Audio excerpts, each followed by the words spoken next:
Hey guys, tonight we're stepping through a crooked door off a filthy London street into one of the most peculiar and honestly kind of sticky living arrangements the Victorian era had to offer.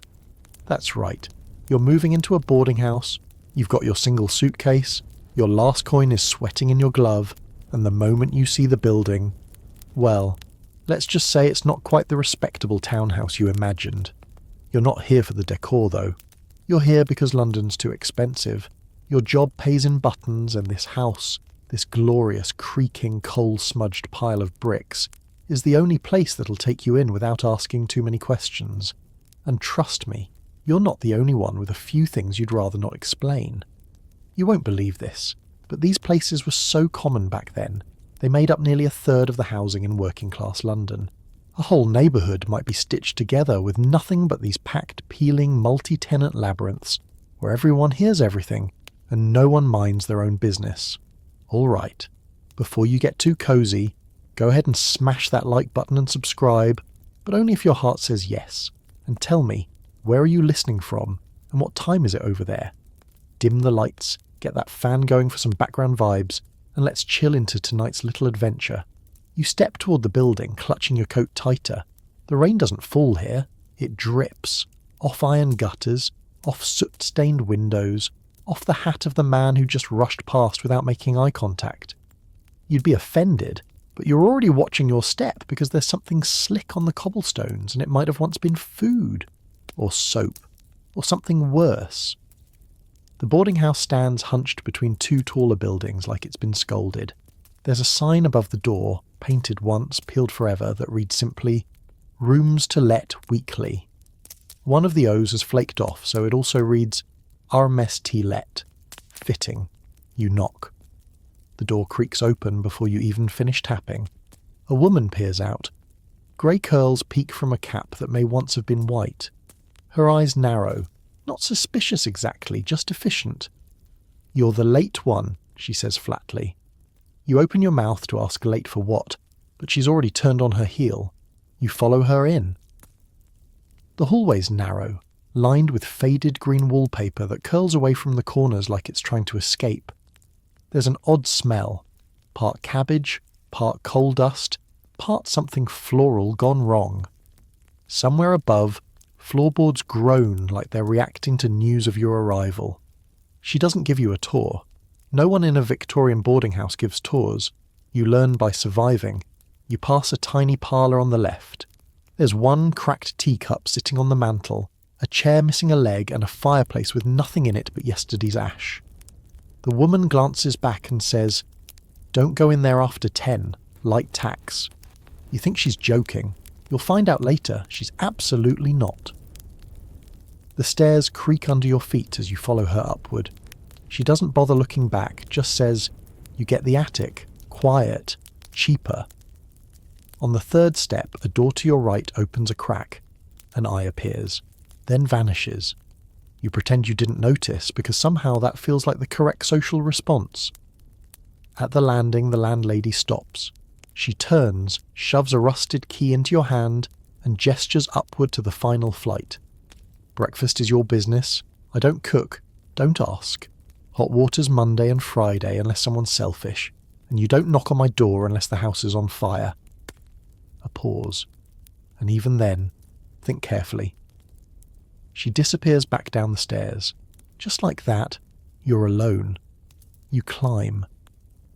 The attic door sticks slightly before giving way. You step into your new room. It's tilted. Not metaphorically. Physically. The floor slopes downward from left to right, like the entire room is trying to slide into the alley behind it. The bed is jammed against the wall at an angle. There's one window, but it's fogged from the inside. A chair leans against the corner like it gave up. Still, it's dry. It's your own. And in a city like this, that's enough. You close the door. It doesn't quite latch. You wedge a boot against it and sit on the bed, listening to the sounds of the house adjusting to your presence. Pipes hissing, floorboards creaking, someone coughing 2 floors below. This is where the real story begins. You lie back on the thin mattress, which responds by puffing up a cloud of dust that smells faintly of must and lavender. though you suspect the lavender died a long time ago, and what's left is just the memory of a sachet buried somewhere in the ticking. Outside the window, the gaslights flicker dimly, barely illuminating the alley below. Somewhere down there, a cat screams like it's auditioning for the opera, and then there's silence save for the soft drip of water from a leaky gutter above your room. You think about all the stories you've heard about these places. People crammed in like spoons in a drawer, paper-thin walls, stolen bread, and strangers who never bother to learn your name. The room might be crooked, the wallpaper might be shedding like a molting snake, but it's still yours for 7 shillings a week, 8 if you want the coal, which you're told you don't. The coal here is a loose term, occasionally substituting for wet sticks or reused fireplace ash. You'll learn the trick soon enough. Trade favours for fire, jam the window with a spoon handle to keep out the cold, and always keep a teacup under the drip above the nightstand. You take a quick inventory of the room. There's the bed, the chair, a nightstand with one wobbly leg, and a tiny iron sink in the corner with 2 knobs, neither of which seem to deliver anything but a creaky sigh. A chipped mirror hangs crooked on the wall, reflecting just enough of your face to make you look like a suspicious character from a penny dreadful. And then there's the smell. Not bad, just layered. A little smoke, a hint of vinegar, something floral, and a deep undercurrent of boiled starch that never quite leaves these kinds of places. You'll find out later that most of it comes from the starching pot the landlady uses on her own collars every Sunday. She likes them stiff enough to slice cucumbers. You sit in the chair, which audibly protests. It feels like every piece of furniture in here has witnessed something you probably shouldn't ask about. Somewhere down below, a voice cackles with laughter. It echoes up the stairwell, followed by a different voice, low and gravelly, clearly annoyed. The walls may be thin, but gossip moves faster than sound. Within the hour, you'll know who laughed, who grumbled, and why someone's trousers ended up soaking wet on the banister. Again. There's no welcome party, no tour, no label on your door. But you feel the eyes. Not in a creepy ghost story way. In a very human, who's the new tenant and do they snore way. In these houses, privacy is less a right and more a temporary accident. You'll learn that if you want quiet, you have to trade for it, offer tea, share newspaper clippings, or, in extreme cases, surrender your turn at the washtub. Your suitcase remains unopened on the floor. You realise you're not sure whether to unpack or to keep things ready.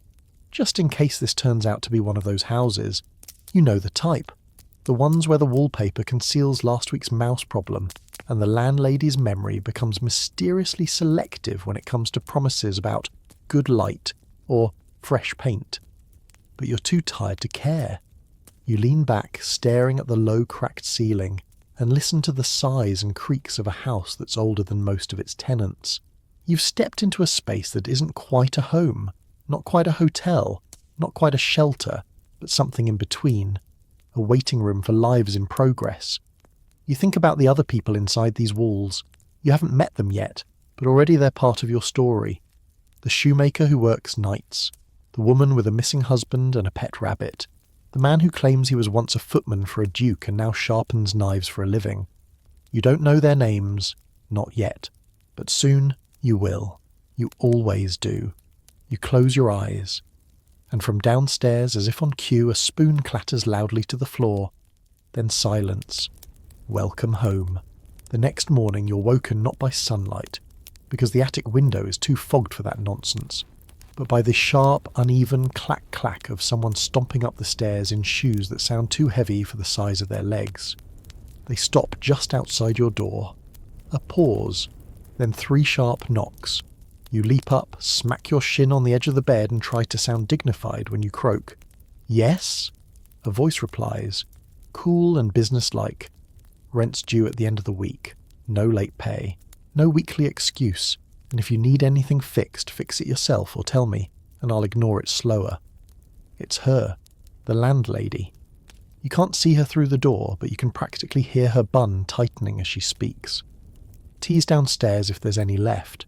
Someone burned the toast, again. Then the footsteps retreat. A floorboard squeals and the rest is silence. You don't rush to get up. Something tells you that urgency isn't exactly rewarded here. You pull on yesterday's clothes and feel the cold of the wooden floor bite through your socks. Boarding houses don't come with carpet, not unless it's nailed down and borrowed from a chapel in disrepair. By the time you reach the kitchen, if it can be called that, the toast is indeed beyond hope. Charred crusts sit abandoned on a chipped plate beside a pot of tea that smells faintly of onion.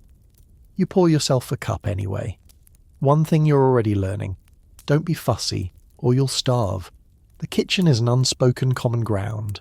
It's where tenants intersect for just long enough to judge each other's shoes, sniff at each other's breakfast, and return to their rooms with just enough material for the day's gossip. And presiding over all of it, like a monarch with a mop, is the landlady. Her name, you've learned, is Mrs. Timp. No one knows if she was ever a miss, or if there was a mister, but everyone agrees she's seen things, possibly started a few of them. She's the kind of woman who wears her shawl like armour and wields her broom like a sceptre. Today she's perched at the head of the table, a large black ledger open before her. She's not writing in it, just flipping pages slowly, as though the act itself keeps the house in order. The ledger is the true heart of the boarding house, more than the coal stove or the water tank. It contains rent payments, room assignments, mysterious tallies labelled linen fund and mop damage, and, as rumour has it, a list of tenants who once dared to ask for an extra blanket. You take a seat at the far end of the table. She doesn't look up. "I don't do deposits," she says, eyes still on the page. "If you leave without notice, I keep the sheets. If you stay more than 3 months, I still keep the sheets." Saves arguing. You nod, as if this makes perfect sense. She flips a page.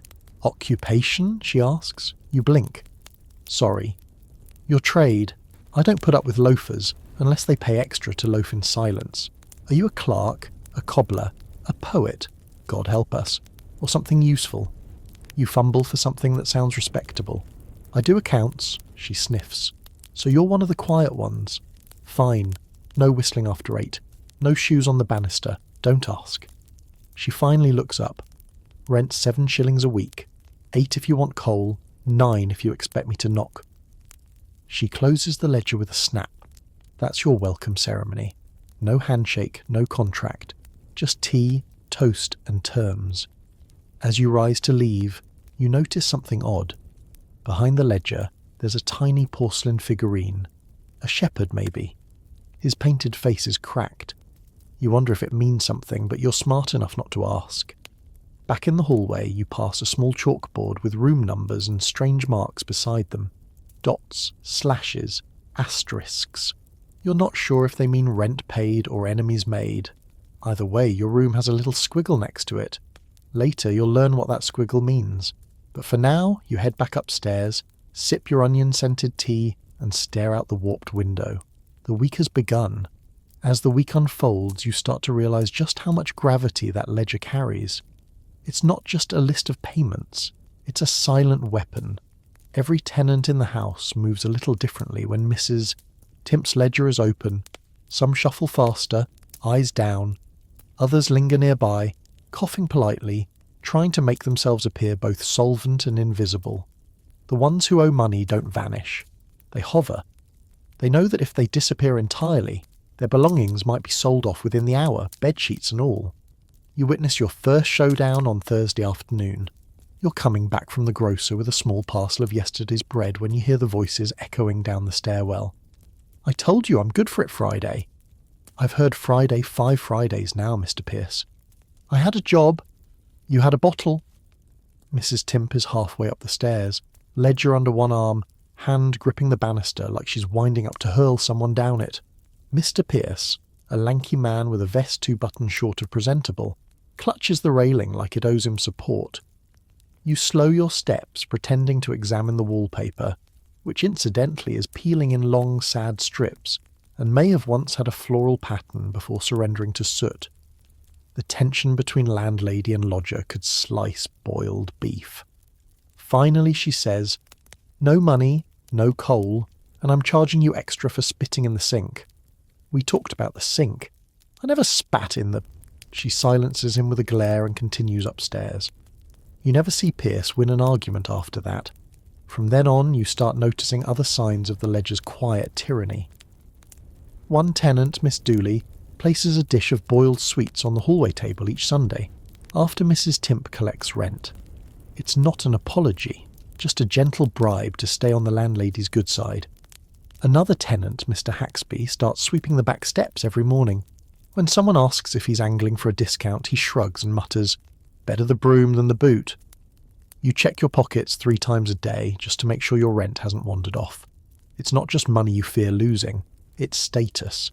Here, paying rent on time gives you an edge. It buys you silence when you want it.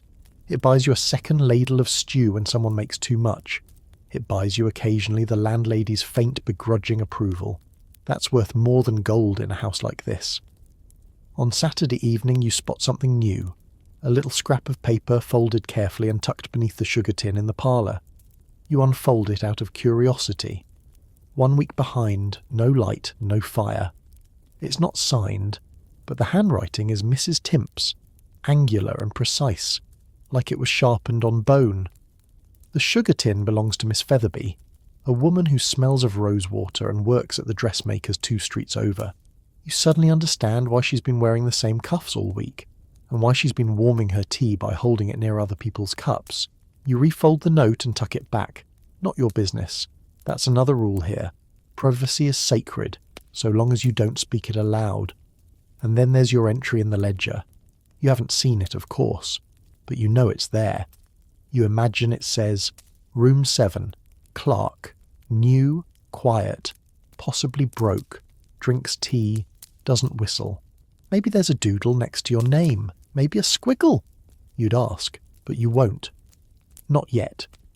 Instead, you head back upstairs, past the chalkboard, past Mr. Pierce, who's now polishing his shoes with a rag that used to be a handkerchief, and back to your slanted little attic room. The ledger remains closed that evening, resting beside the landlady's teacup like a sleeping beast. But make no mistake, it sees everything. It remembers who paid and who lied. And it never forgets a missed Friday. You tuck your rent under your pillow that night, just in case. It's Sunday afternoon when you first experience the boarding house's most sacred, stressful tradition, rent day. You wake to a strange hush in the house. Not silence exactly, but the absence of all the usual sounds.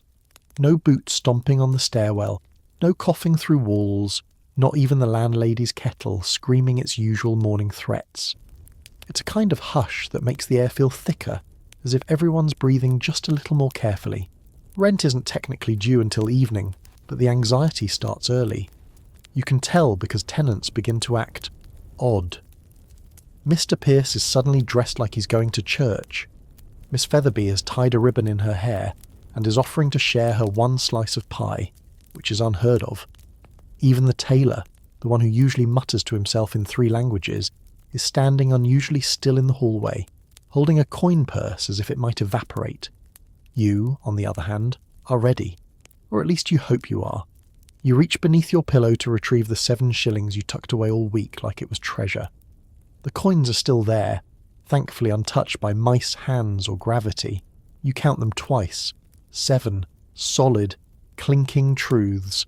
You smooth them out in your palm and wonder if you should polish them, just in case. By 4 o'clock, a subtle ritual begins. Tenants begin drifting one by one down the hallway and toward the parlour where Mrs. Timp holds court behind her infamous ledger. The door stays open, just enough to remind everyone this isn't really private. There's no queue, no appointments, just a shared understanding that you don't want to be last, or too early, or too desperate. You wait until 5, not too eager, not too late, perfectly average. As you step into the parlour, the familiar scent of scorched coal and old upholstery welcomes you. Mrs. Timp doesn't look up. Her eyes are on her ledger, her hands calmly flipping pages like an oracle weighing fates. A small teacup, chipped but somehow regal, rests near her right elbow. Inside it, what appears to be a single digestive biscuit floating in cold tea. She finally speaks. Room number? 7, you say. Name? You give it. She nods slowly, scribbles something with her ink nib pen, and then stops. She looks up, just a little. You planning to stay the month? You hesitate. If it's all right? Nothing to do with all right. Just need to know if I should start airing out room 3. She gestures vaguely toward the ceiling, or possibly the rats within it. You extend your hand and place the coins gently on the table. She doesn't count them, just listens to the sound they make as they land. Quiet type, she says. We'll see. That's it. No receipt, no thank you. No indication your financial sacrifice meant anything at all. You're dismissed with a flick of her pen. Back in the hallway, you breathe again. Behind you, the next tenant is already stepping forward. You don't look back. It's bad luck to meet the eyes of the person behind you in the rent line. It's like catching a glimpse of your financial ghost. And it's not just about the money. Rent day is about hierarchy. Paying on time keeps you off the landlady's mental list. It earns you invisible privileges, an extra spoon in the kitchen, a dry towel on bath day, maybe even the benefit of the doubt if something goes missing. But miss rent, and you become that lodger, the one people side-eye, the one whose tea always tastes faintly of someone else's resentment, the one who finds their socks damp for no apparent reason. Later that night, you'll hear the late payers make their quiet trips to the parlour. Some slip coins onto the table like it's an offering. Others try jokes. One even plays the violin outside her door all evening in a transparent attempt at charm. None of it matters. Rent is rent, and the ledger listens. Once rent day passes, the entire house exhales. The tension lifts. Not gone, just tucked away like a scarf you'll need again soon. There's a strange peace that settles in after the coins have changed hands and the ledger is closed. Even the floorboards seem to creak more gently. You head down to the kitchen that evening and find a few of the tenants lingering in rare good spirits. Mr. Pierce is humming something that might be a hymn, or might just be his indigestion. Miss Featherby has pulled out her knitting again, having clearly decided she's allowed to be seen doing leisure now that her rent's paid. And on the far end of the table, staring into a steaming bowl of soup, as if it might reveal the secrets of the universe, is the man everyone calls Gunner. No one knows why. He wears a bowler hat indoors and only eats things that have been boiled within an inch of their life. The man barely speaks, but rumour has it he once paid 2 weeks' rent in advance. That alone makes him royalty. You pour yourself a mug of watery broth and take the empty stool near the window. The parlour lamp flickers as usual, casting a warm, uneven glow that makes everyone look a little like ghosts from a foggy memory. And that's when you notice the real ritual of rent day. The trade, not money anymore. Now, it's favours. Mr. Haxby is quietly offering to mend a pair of trousers for Miss Dooley, who, miraculously, has a few extra tea leaves. She pretends not to care, but you see the way she eyes the stitches in her hem. Upstairs, someone knocks 3 times on the wall. You don't know the code yet, but you will. Everything in this house has a rhythm, and if you're lucky, you'll learn the beat before you trip over it. Later that evening, you spot Mrs. Timp in a rare moment of stillness. She's sitting alone in the parlour, the ledger closed beside her, her shawl wrapped tight around her shoulders. In her lap is a small embroidery hoop, just a circle of linen with a few red flowers beginning to bloom. The moment she sees you looking, she tucks it away like a secret. She gestures toward the fire. Well, don't just hover. Sit. Might as well enjoy your room still being yours. You sit. The chair creaks dramatically under you but doesn't collapse. That's a win. She doesn't speak for a while, just sips from her mug and stares at the fire like it owes her something. Then she says, almost absent-mindedly, "You keep your rent paid, and this house will treat you fair enough. You fall behind. Well, rooms have a way of remembering." You want to ask what she means, but her eyes narrow slightly, and you decide it's best to nod as if you understand. You will soon enough. She rises, dusts off her skirt, and mutters something about jam being missing again. She leaves you with the fire and the quiet tick of the wall clock, which somehow runs 5 minutes late on every day except rent day. You head back to your room that night with a full belly and a new awareness. In this house, rent is only part of the story. Survival isn't just about shillings. It's about timing, alliances, reputation, and never leaving your best boots where someone else can reach them. As you settle into bed, you hear the muffled thump of someone trying to quietly move furniture next door. They fail. You smile into the pillow. The storm of rent day has passed. Until next week. It's your 4th morning in the boarding house, and the tea has finally turned on you. You take one hopeful sip from the shared pot in the kitchen and nearly gag. Someone, probably Mr. Haxby, has brewed it with last week's leaves, a dash of coal dust, and what might be pickle water. You set the cup down carefully, like it's a suspicious animal, and decide today's breakfast will be bread. Stale, dry, ambiguously beige. Bread. But today, you're not here for the food. You're here to learn the house, and more importantly, the people in it. And the only way to do that is the morning drift. Every morning, just after the landlady finishes her first kettle, and before the postman arrives, the tenants shuffle into view. Not all at once. It's more of a parade, slow, uneven, and mildly alarming. First comes Miss Dooley, mid-40s, always in lavender, with sleeves that flap when she gestures, which is constantly. She teaches piano somewhere, or at least says she does, though no one's ever heard her play.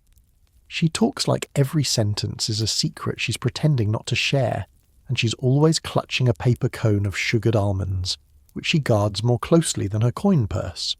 Then there's Mr. Haxby, quiet, wiry, always a little damp.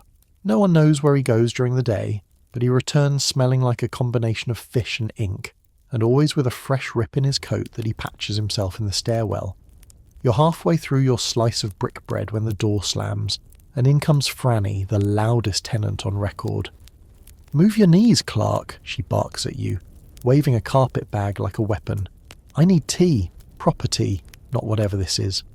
She points at the pot. "It smells like feet." She plops down in the chair across from you and begins unpacking the carpet bag. Out comes a jar of jam, a spoon, and, bizarrely, a pair of maracas. She doesn't explain. You don't ask. Franny works at the music hall. She says she's a singer, but most of her stories involve her being thrown out of places rather than performing in them. She has a voice like sandpaper and the posture of a queen who's just won a fistfight. Across the room, Gunnar reads his newspaper. Upside down. You decide not to comment. Suddenly the front door creaks and a figure steps inside. You don't recognize him. Tall, pale, moustache like a regret. He carries a briefcase and walks like someone who's trying to convince the floorboards they won't betray him. Everyone in the room stills, not out of fear, just calculation. A new lodger is like a new species introduced into a fragile ecosystem. Will he be loud, generous, clean? Worse, will he borrow tea? Mrs. Timp follows close behind, ledger in hand. She pauses in the doorway. "This is Mr. Lockwell, room 2, no questions." And just like that, he exists. Franny raises an eyebrow. "No questions? What, is he royalty? A chimney sweep in hiding?" Mrs. Timp doesn't answer. She never does when she's declared something unchallengeable. The ledger closes with a snap and she vanishes into the hallway like a disapproving breeze. You exchange glances with Franny, who grins like a cat that smelled a future scandal.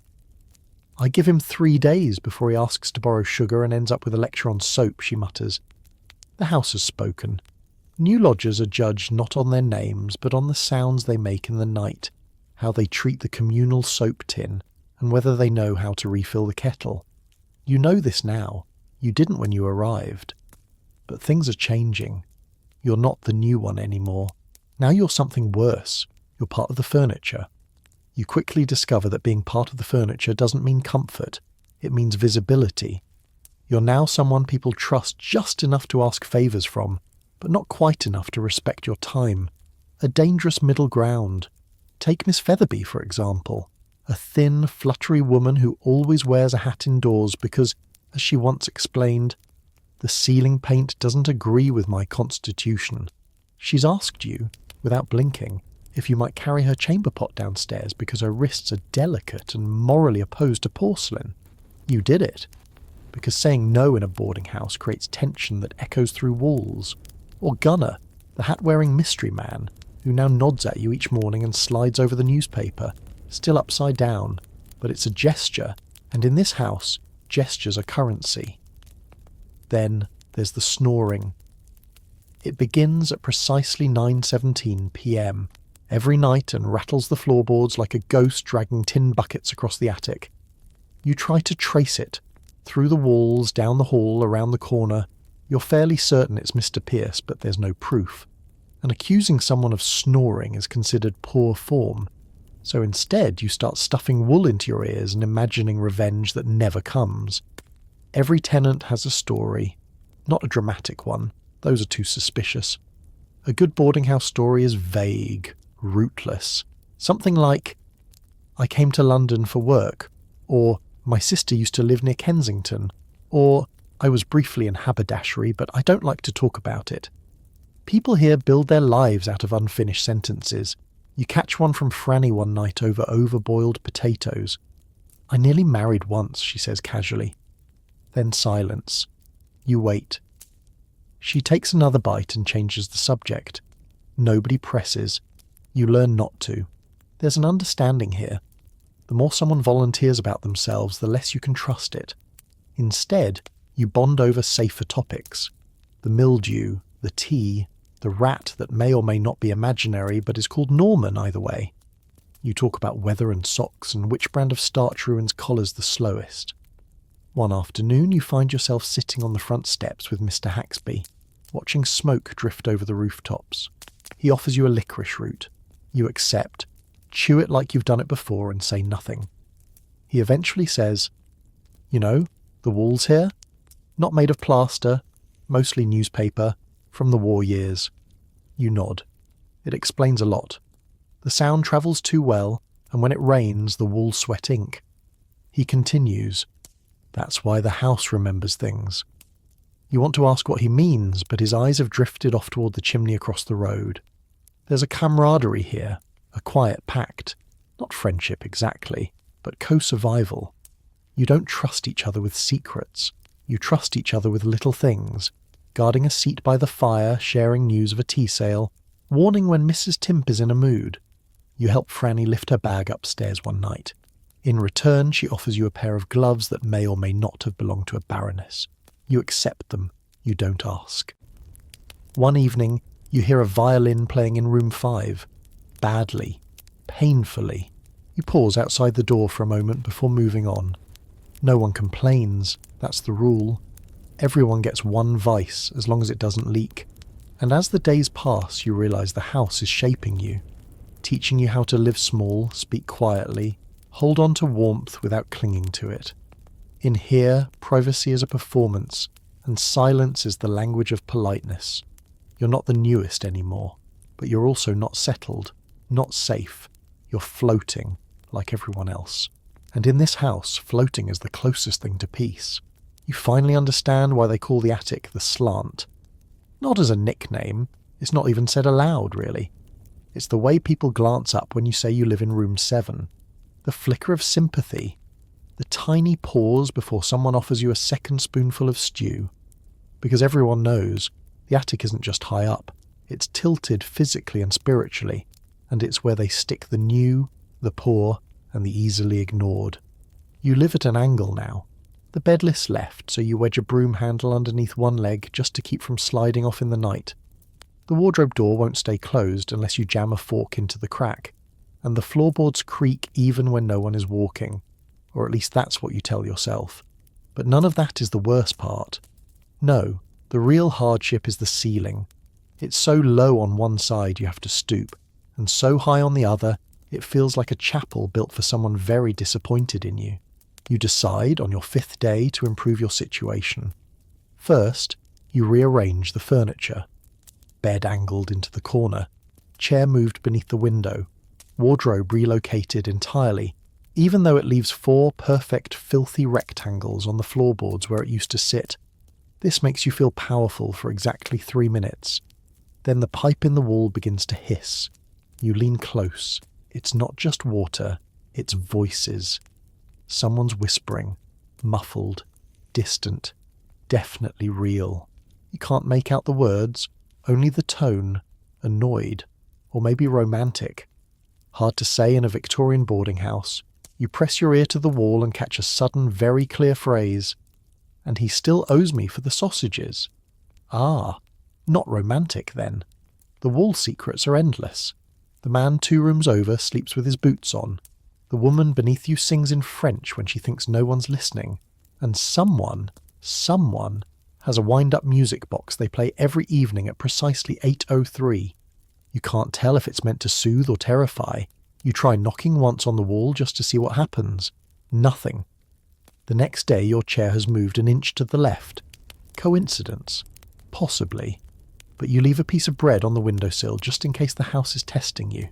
It disappears within the hour. Could have been a bird. Could have been something else. You decide not to follow up. That evening you open your suitcase to find your soap tin is missing. You're certain you left it tucked into your spare shirt, but it's gone. You check under the bed, inside your one good shoe, even behind the crumpled wallpaper near the sink. Nothing. You don't ask anyone. Because that's another rule. If something disappears, and it's not money or a person, it's best to pretend you lost it yourself. You wedge a bar of cold soap into a tin of sardines instead. It barely fits. The scent of lavender now mingles with fish. That night, the window fogs up from the inside as usual. You try to draw a circle in the condensation, but the glass is too greasy.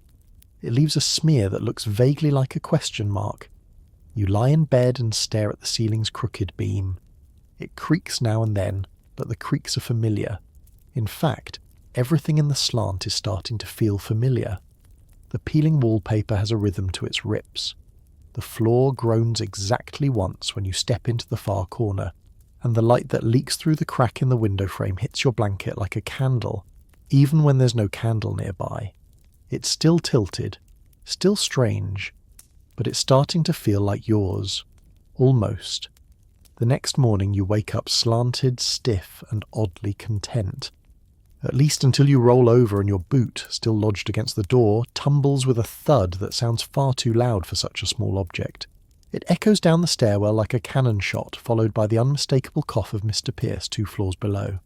Congratulations, you're now part of the morning soundtrack.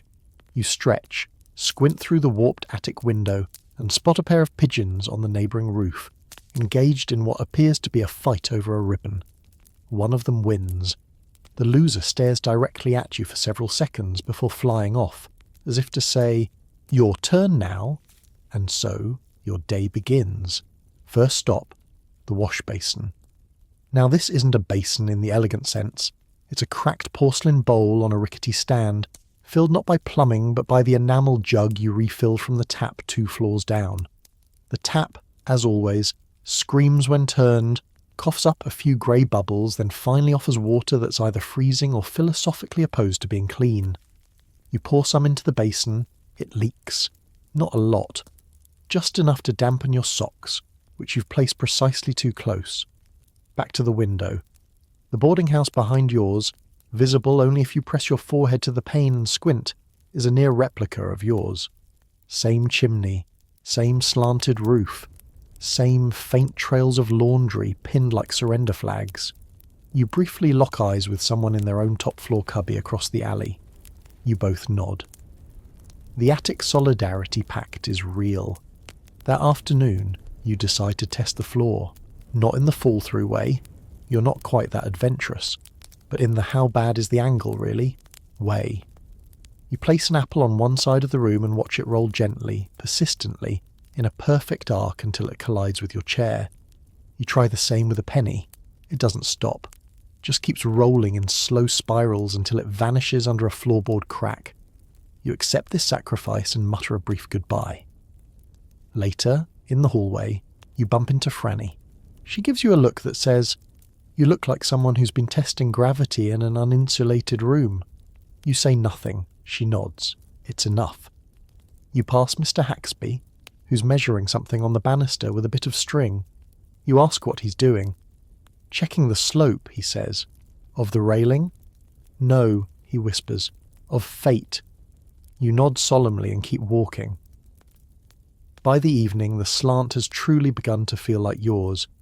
You've learned how to lean into it while sitting, how to angle your bed so you don't slide, how to place your teacup on the window ledge with a coaster made from last week's newspaper, because flat surfaces are a myth up here. You even start to enjoy the noises, that one ceiling creak before dinner, the pipe hiss just before the toilet flushes, the phantom knock at 2 a.m. that nobody mentions. They are not comforting exactly, but they are familiar. And in a boarding house like this, familiar is the highest form of luxury. As you settle into bed, wrapped in 2 mismatched blankets and a coat you're pretending is a quilt, you listen to the house sigh around you. You swear it exhales, like it's adjusting to your weight, accepting you. Tomorrow will bring more leaks, more gossip, more coal that's not really coal. But for tonight, in this crooked little room above the city, you feel oddly at peace, tilted but grounded. There's a kind of war that happens every evening in the boarding house. It doesn't involve shouting, or fists, or even arguments, though those do happen too in their own time. No, this battle is fought with elbows, teacups, and very strategic cushion placement. It's the war for the warm chair in the communal parlour, and tonight you've decided it's your turn to win. The parlour itself is a narrow room wedged between the front hall and the kitchen, lit by a single wall sconce that flickers like it's nervous to be involved. A coal fire sputters in the grate, if you can call it a fire.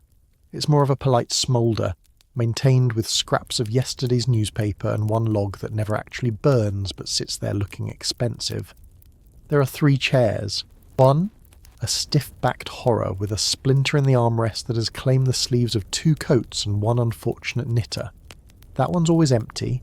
2, a sort of overstuffed poof that tilts slightly when you sit, designed to make sure your knees rise uncomfortably close to your chin. Franny prefers this one. She says it keeps her circulation dramatic. And 3, the chair. The one near the fire. The one with the arms worn smooth by generations of anxious renters. The one with a cushion just thick enough to suggest comfort, but not so thick as to suggest excess.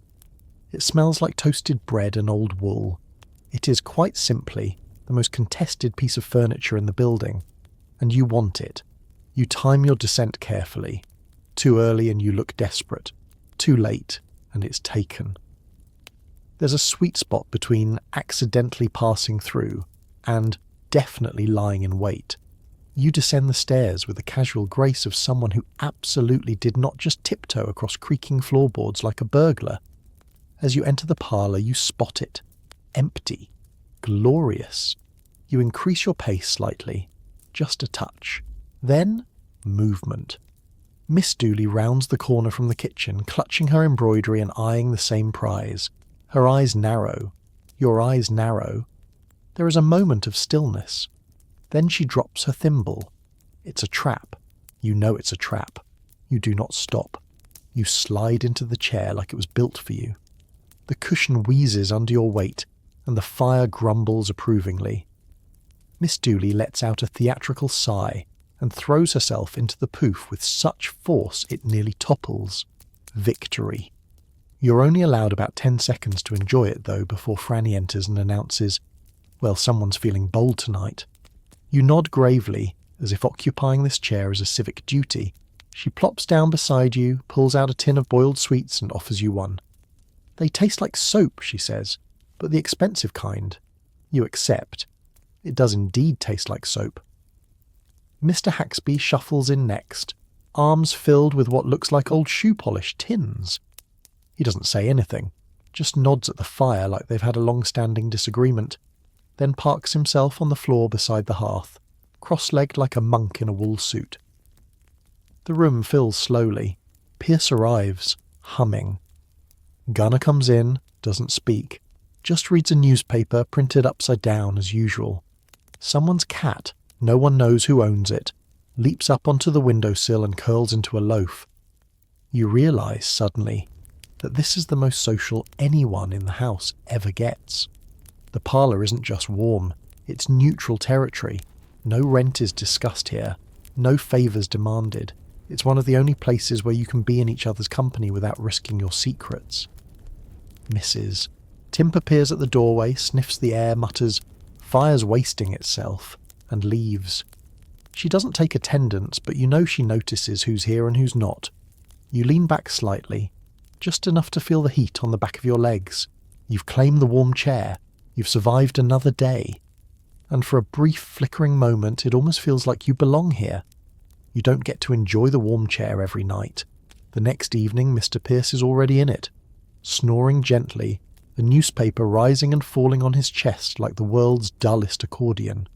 His boots are off, his toes are pointed directly at the fire, and there is no chance, none, that you're getting that seat back tonight. So you settle into the stiff-backed horror instead. The splinter greets you like an old enemy, jabbing just enough to remind you who's in charge. Across the room, Miss Featherby is winding yarn with the intensity of someone defusing a bomb. Franny is retelling a story that may or may not be true, involving a chimney sweep, a dinner party, and an escaped goose. Everyone listens, not because they believe her, but because the alternative is sitting in silence, and silence always invites confessions you're not ready to make. Mr. Haxby pipes up only once, to note that the coal delivery is 3 days late and the quality has declined since June. No one knows what happened in June, but it's the sort of vague landmark everyone nods at anyway. You sip your tea, lukewarm, probably filtered through someone else's strainer, and let your mind drift.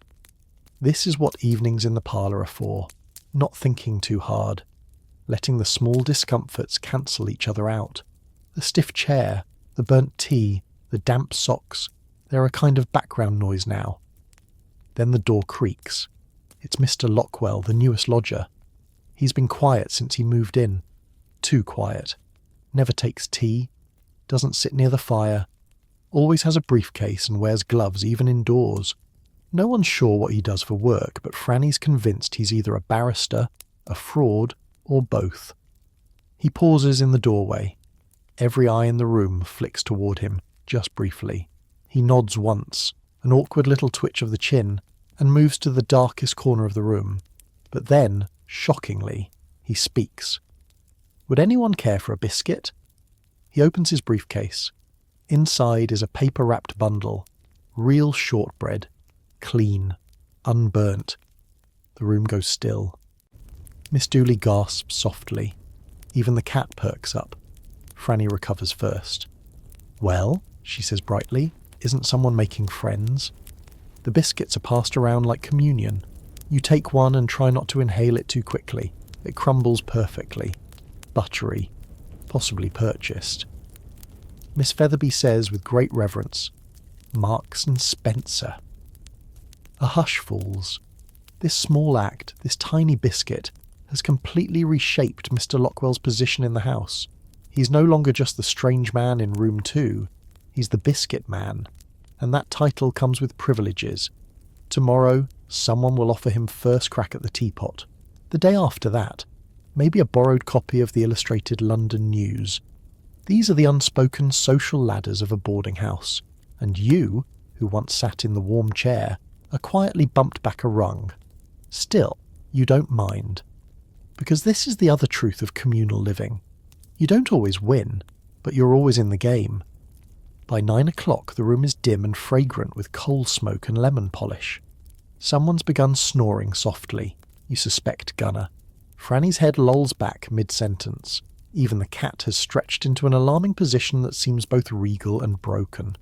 You rise quietly and head upstairs. The stairwell is cold again. You feel it in your bones. But upstairs, the slant is waiting for you. Your crooked room with its sloped floor, its one loyal chair, and the sound of distant voices through thin walls. You curl into your bed, the blanket now warmed by the tiniest coal brick you bribed from Miss Dooley with 2 cloves and a bit of old ribbon. Tomorrow the game begins again.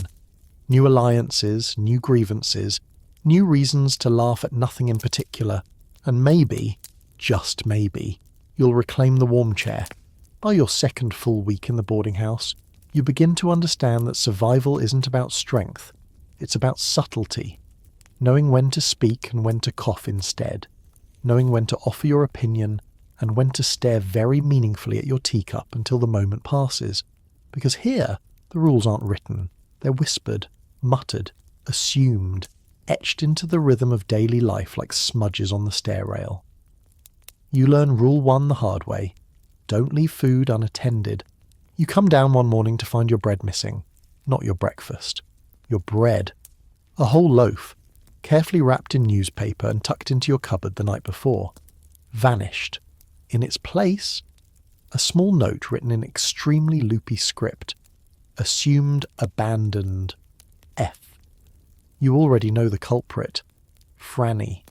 You find her in the kitchen, buttering toast like someone who's never stolen in her life. When you raise an eyebrow, she simply shrugs. Day-old bread? It's the property of the hungry. Ancient rule. You consider protesting, but you also consider that the jam jar currently in front of her is yours, and still technically full. You choose peace.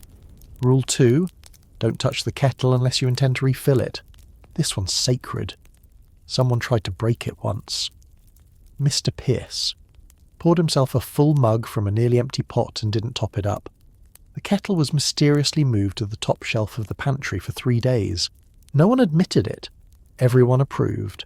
And rule 3, never accuse, only imply.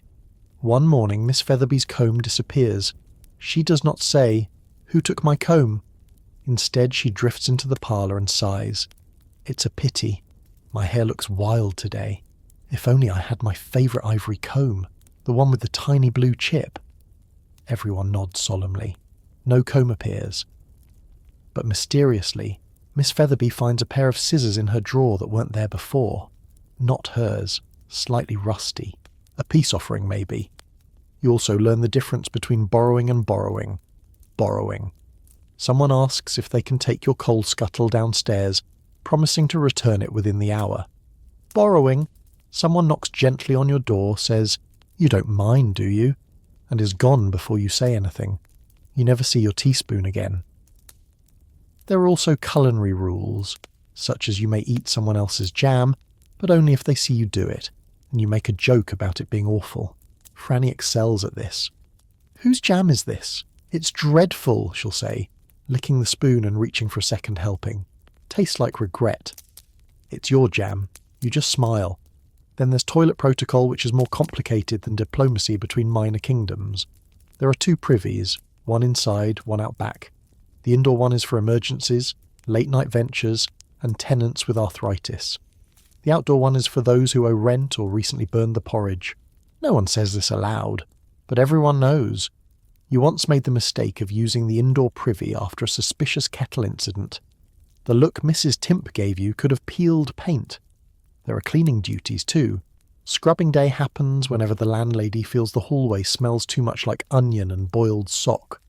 Usually Saturdays, sometimes randomly. She emerges from her room with a bucket and a list of names written on a page that appears to be made from last year's gas bill. No one argues. You're handed a rag and told to scrub the banister area, which somehow includes the floor, the stairs, and the doorframe. The rag smells of vinegar and despair.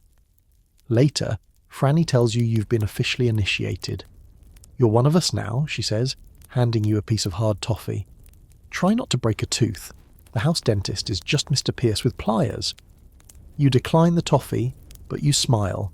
You still don't understand all the rules, but the house is starting to trust you, or at the very least it has stopped testing you.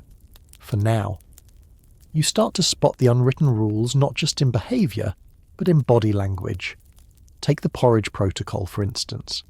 Each morning someone leaves a communal pot of porridge in the kitchen. No one claims to have made it. No one actually sees it being made. It simply appears, steaming and slightly lumpy, sitting in its iron pot like a gift from the starch gods. If you're the first to the kitchen, you never take the top scoop. That layer belongs to the house. It's symbolic. It might be scorched. It might be blessed. Either way, it's not yours. You also don't scrape the bottom. That's seen as greedy, desperate, or worse, an attempt to count how many raisins someone else got. Today, you arrive third. Miss Featherby is stirring with excessive care, trying to coax one more oat from the edge of the pot without appearing to scrape. She sees you, gestures with her spoon and says, "It's mostly memory now." You accept your fate. One ladle of memory, no raisins. Still, it's warm, and that's something. Midway through breakfast, Gunnar appears and breaks rule 4. No speaking before tea. He says, "Anyone see my suspenders?" Everyone freezes. Even the spoon in your bowl pauses mid-stir. Franny raises an eyebrow. "Why? They on the run?" No one answers his question, but by dinner the suspenders are draped neatly over his doorknob. No one mentions them again. Then there's the curious case of the butter ration.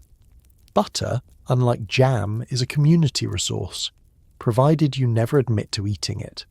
It lives in a chipped blue crock, which migrates from the kitchen to the parlour and sometimes the stairwell. One evening you find it sitting on the windowsill of the second-floor landing, covered in someone's handkerchief and half melted into the wood. You don't move it. That's not your place. Later, it's gone. It reappears the next day next to your tea tin. No note, just an oily halo and the faint scent of toast. That's how favours work here. Not direct, not spoken, bartered invisibly, through breadcrumbs and gestures.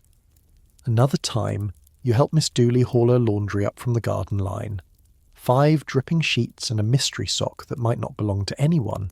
The next morning you find your own shirt pressed and hanging from the wardrobe knob. You say nothing. You never do. Because you've learned Rule 5. Kindness must be anonymous, or it becomes suspicious. There's even etiquette to conflict. One night, Mr. Pierce accidentally uses Mr. Haxby's mug. No one says a word, but the next day, Pierce finds his boots mysteriously rearranged, left one where the right should be, and vice versa, and Haxby's string is mysteriously gone. 2 days later, it reappears. The mug is left on the stair, clean, with a peppermint inside. Truce accepted. You begin to feel like the house is a giant board game, and everyone is just playing their pieces quietly, sliding coins, glances and grudges across a carpeted battlefield. There are no declarations, just coughs in the hallway and tea tins that appear or disappear depending on who you shared the parlour with. And all of it governed not by law but mutual discomfort. One morning, as you pass Miss Featherby's door, she opens it a crack and whispers, "Don't use the back privy today. Trust me." You don't ask why. You thank her and head upstairs. By now, these little warnings are understood as tokens of affection, because in a boarding house, people don't show they like you by smiling. They show it by protecting your socks from drafts and keeping you out of outhouses that have situations. You sit on your tilted bed that night, sipping lukewarm tea, and realise you're no longer surviving. You're adapting. The unwritten rules no longer feel threatening. They feel like guidelines in a strange kind of dance, a dance where no one leads, no one claps, but everyone moves in sync. One misstep could still send you sliding, but you're learning the rhythm. At the back of the house, behind the crumbling coal shed and the leaning privy, there's a narrow alley. Most wouldn't notice it, half hidden by laundry lines, flanked by 2 rusting dustbins, and scented permanently with a mix of cabbage water and damp flannel. But here in the boarding house, that alley is everything. It's not just a shortcut to the grocer. It's a marketplace, a post office, a confessional, a black market bartering station for the broke and the enterprising. You discover it on a Tuesday morning when you open the kitchen door looking for somewhere to pour out failed porridge and find Mr. Haxby crouched behind the water barrels, speaking in hushed tones to a man with 1 glove and a wheelbarrow full of mismatched boots. You blink. Haxby looks up. "You need shoes?" You don't, technically, but now you're curious. The man with the wheelbarrow tips his cap, well, what's left of it, and says, 9 pence for a pair, 7 if you don't care which feet match. Behind him, a third figure appears. A girl no older than 16 holding a basket full of dented tins, labels scraped off, contents a mystery. She doesn't speak, just gives you a look like, "Are you here to buy or tattle?" You take a step back and raise your hands like you're backing away from a nervous cat. "No trouble," you say, "just exploring." That earns you a nod from the wheelbarrow man and a grunt of acceptance from Haxby. You've been inducted. Turns out the alley is where real business happens, because in the house everything is limited, controlled, rationed. But out back? That's the loophole, the crack in the ledger. Need a button? There's a button man. Need lamp oil? Bring a bit of soap and a friendly face. Need a half-pound of tea that smells suspiciously like cut grass. That'll be one good comb and a story. The economy's fluid, based on urgency, charm, and how many crusts of bread you can spare. Franny once traded 2 pickled onions and a song for a bolt of ribbon. She tied it around her hat and declared it a tax write-off. You ask her how it works, this whole operation. She leans in like she's telling you where the Queen keeps her chocolate. Everyone who lives cheap has a secret door. This one just happens to be behind the bin marked "Don't Open." Later that week you spot the landlady herself standing at the back gate, speaking to a man with a sack of coal slung over one shoulder and a scowl that could crack pavement. She hands him a coin and something wrapped in newspaper. You catch a flash of white. Possibly cheese. Possibly chalk. No one speaks of it. But the next day, the fire burns a little warmer. That's how it goes. Even Mrs. Timp plays the game. The alley becomes your quiet obsession. You start inventing excuses to pass through it, taking out the trash more often, checking for drafts near the privy. You begin to recognise faces. Mrs. Timp's butcher, a boy with a cart full of lemons, a woman who always carries feathers and never explains why. It's like discovering the second layer of boarding house life, a hidden tunnel beneath the already slanted house. The people who thrive here are the ones who know how to trade in favours, not coins, in silence, not receipts. And you, clerk that you are, begin to learn. You trade a bottle of ink for a tin of matches. You hand over a slightly singed scarf in return for 3 slices of questionable ham. You even, though you'll deny it, swap a half-written letter for a bar of actual French soap. The kind that bubbles. Back upstairs, you unwrap it like a treasure map. It smells like flowers and possibility. You place it in the tin beneath your bed. Because that's another rule. If something matters, hide it. Especially if it smells good. The alley begins to feel like an extension of the house, only without the floorboards and formalities. It's where the tenants let slip their sharper edges. It's where truth leaks out just a bit, like smoke from a cracked stovepipe. You learn that Gunner once bartered away his shaving mirror for a pouch of tobacco. He hasn't seen his own face since March. Doesn't seem to mind. You learn that Miss Featherby has been slowly exchanging her mother's silver buttons, one at a time, for tins of condensed milk. She swears she's saving them for winter. No one presses her on it, and you learn that Mr. Lockwell, the glove-wearing, biscuit-offering mystery of Room 2, is regularly receiving packages out back, wrapped in plain paper, delivered by a man with red hair and no patience. Sometimes it's books, sometimes it clinks. One time, it meowed. Franny says nothing. She simply mutters, "Everyone's a lodger until they're something else," and wanders off to trade a bootlace for a lemon. You try not to judge. You do peek. What surprises you most isn't the illegality of it all, though technically most of it is illegal. It's the gentleness of the whole operation. No shouting, no brawls, just soft negotiation, cautious bartering, and the occasional eye roll when someone tries to trade old handkerchiefs for meat. There's even etiquette. For example, if 2 tenants want the same item, they flip a coin, unless one of them has recently done a hard chore, in which case they get first choice. It's not written anywhere. It just happens. One afternoon, you witness a trade so delicate it might as well have been a ballet. Miss Dooley wants a bolt of muslin. The alley girl with the tins wants perfume. Neither has what the other needs, so Franny steps in. She offers a tiny bottle of lavender water in exchange for a spare handkerchief from Miss Dooley. She then swaps the lavender water for a bundle of matches with Haxby. Haxby gives the matches to the tin girl, who offers up the muslin, which is handed, at last, to Miss Dooley. No one speaks during the exchange. At the end, Franny curtsies and says, "Victorian capitalism at its finest." You start to bring things down, quietly, in your pockets. A spare spoon, a half-bar of wax, a sketch you once made of the coal shed that someone bafflingly trades you for an orange. You begin to understand. The alley isn't just where things are exchanged, it's where agency returns. In the house, everything is governed. In the alley, you decide what something is worth. You even create your own ritual. Every Friday you bring a tin of tea leaves to the back gate and place it on the old crate beside the wash tub. In return, someone, still unseen, leaves you a fresh scrap of soap, sometimes tied in string, sometimes just sitting there with dew on the edge.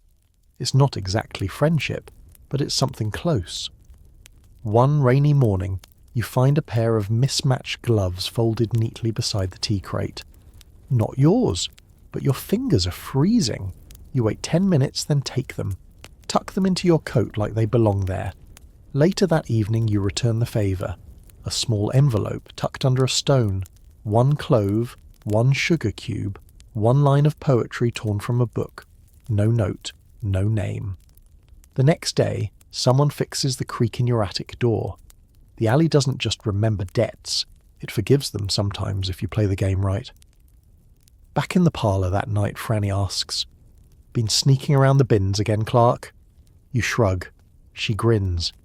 You've got the look of someone who just got something useful for absolutely nothing. You glance at your gloves. She winks. Everyone in the house has secrets. But the alley keeps them safe. You've walked past it every day, the cellar door at the back of the ground floor hallway. It blends in so perfectly with the wood-panelled wall that you almost forget it's there.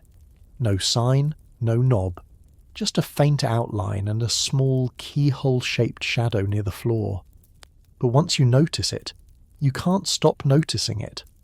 You ask Franny about it casually as you stir your tea in the parlour one evening. She doesn't look up, just says, "Don't." Miss Featherby pretends not to listen but starts winding her yarn twice as fast. Even Gunner shifts slightly in his seat, an impressive display of emotion for a man who's been catatonic over the same crossword puzzle for 3 days.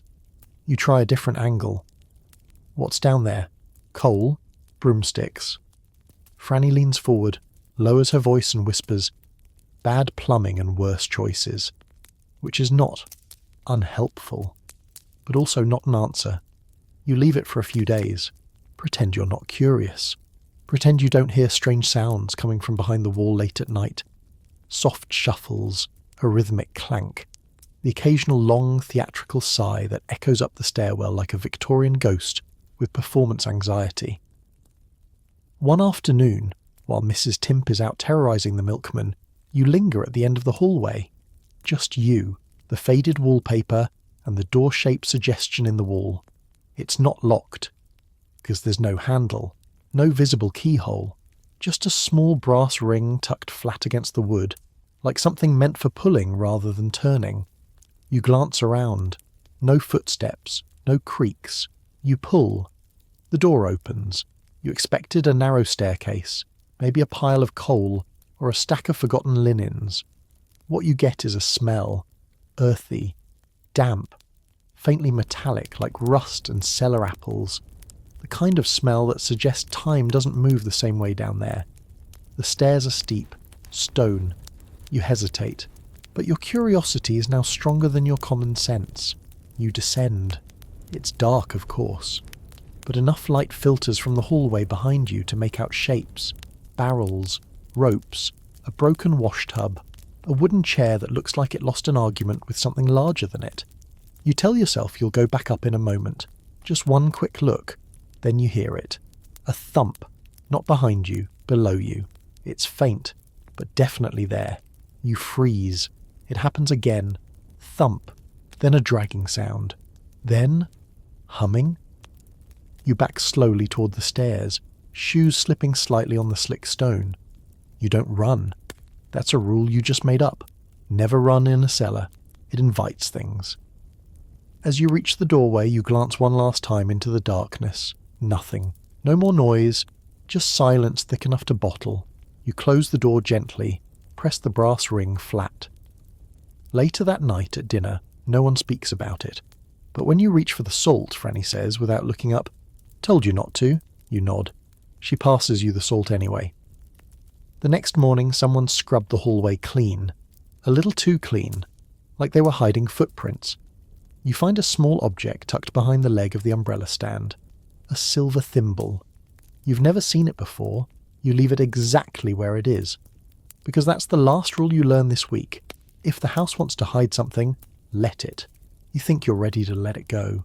The door, the sound, the the faint trail of damp across the hallway floor that appeared and vanished like fog on a teacup.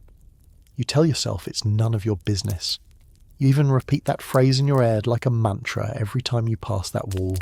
Not your business, not your business, not your business. But the house has a way of whispering back. Is it? The whispers aren't voices, not exactly. They're the way the floorboards groan slightly louder when you pass that stretch of wall, the way the brass ring gleams more than it should in the gaslight, the way no one will quite look you in the eye when you mention the cellar. You catch Mrs. Timp looking at you oddly the next day. Not angry, not suspicious, just aware, like she's checking to see if the house told you too much. You say nothing. She returns the favour. That evening someone leaves a small tin of lavender polish on your doorstep. You don't know who, but you do know what it means. Scrub something, clean something, or forget something. You clean your shoes, vigorously. The next day, it's as if the incident never happened. Franny returns to arguing with Miss Dooley about whether boiled onions can be considered a complete supper. Gunnar sits reading a newspaper dated 3 months ago. Mr. Pierce is sewing a button back on his waistcoat and swearing in 2 languages. And then there's you, carefully not glancing at the hallway wall as you pass it. You almost succeed. Almost. Then you hear it again. Just a small sound. Not a thump this time. Not a drag. Just a clink, like something metallic falling against stone. You freeze halfway down the stairs. Franny is behind you. She stops too. Her boot heels click once, then still. You say nothing. She leans slightly, peers past you into the hallway and says very softly, "Sometimes the pipes rattle." You nod, even though you both know the pipes are on the other side of the house. Later that evening in the parlour, you glance toward the hallway more than once. Franny notices. She sighs, sets down her tea and mutters, "You know what's behind that door?" You don't answer. She answers anyway. History. She stirs her cup. And a broken laundry mangle. And probably one of Miss Featherby's socks. A pause. Then, and regret. A lot of that too. Miss Featherby sniffs. My socks do not regret anything. But no one laughs. Because everyone knows the cellar is more than just a room. It's a pressure valve. A place where the house stores what it can't process upstairs. Forgotten trunks. Old ledgers. Rotten apples. And secrets too inconvenient to confront. You wonder suddenly if all boarding houses have places like this. Hidden cellars, back corridors, false panels in the wall where leftover emotions get swept. Like the attic stores dust, the cellar stores memory, and sometimes memory leaks. You don't go back, but the door remains, it waits, and so do you. That night, as you drift off in your slanted attic bed, the wind whistles through the cracked pane in the window. Somewhere, a stair creaks when no one is walking. You pull the blanket higher and whisper to the darkness, "Not tonight." It begins, as most disasters do in the boarding house, with a faint smell and a suspicious puddle. You come down the stairs on Wednesday morning, hoping for tea, and instead find Mr. Pierce standing at the bottom landing, with one boot submerged in what looks, optimistically, like soapy water. He lifts his foot, inspects the dripping sole and mutters, "Well, the privy's burst again. It is not the first time, it will not be the last." The communal privy, a rickety wooden box located in a narrow alcove just off the back stairs, is held together by desperation and a strict don't-touch policy. Everyone uses it, no one claims it, and the only person who ever tries to fix it is Mr. Haxby, who once described the task as spiritually humbling. Mrs. Timp is already in the kitchen when you arrive, apron on, broom in hand. She does not greet you. She simply points the broom at a cracked bucket by the door and says, "Scrubbing days come early." You want to argue, but the puddle is growing. Tenants gather in the hallway, clutching rags, buckets, and the kind of quiet resentment that only arises when everyone knows they're about to clean something no one caused, but everyone has used. Franny rolls up her sleeves with a dramatic sigh. "Well, shall we descend into madness together?" Miss Featherby arrives last, wearing a bonnet and an expression of spiritual distress. "I think," she says, "we should all pray the eel hasn't come back." You blink. "What eel?" Long story, Franny says. Short eel. And no one elaborates. You're assigned to mop duty. Mr. Haxby takes the plunge, literally, and investigates the interior. The rest of you fall into a rhythm. Scrub, bucket, scrub, ring. There's something oddly unifying about communal suffering. Pierce sings a sailor's shanty under his breath. Gunner hums in harmony. Even Miss Dooley offers to wash the doorknob, though no one is convinced she touches it often enough to be responsible. Franny meanwhile supervises with the authority of a general and the posture of a greengrocer. Corners clerk, you missed the corners, that's where sorrow lives.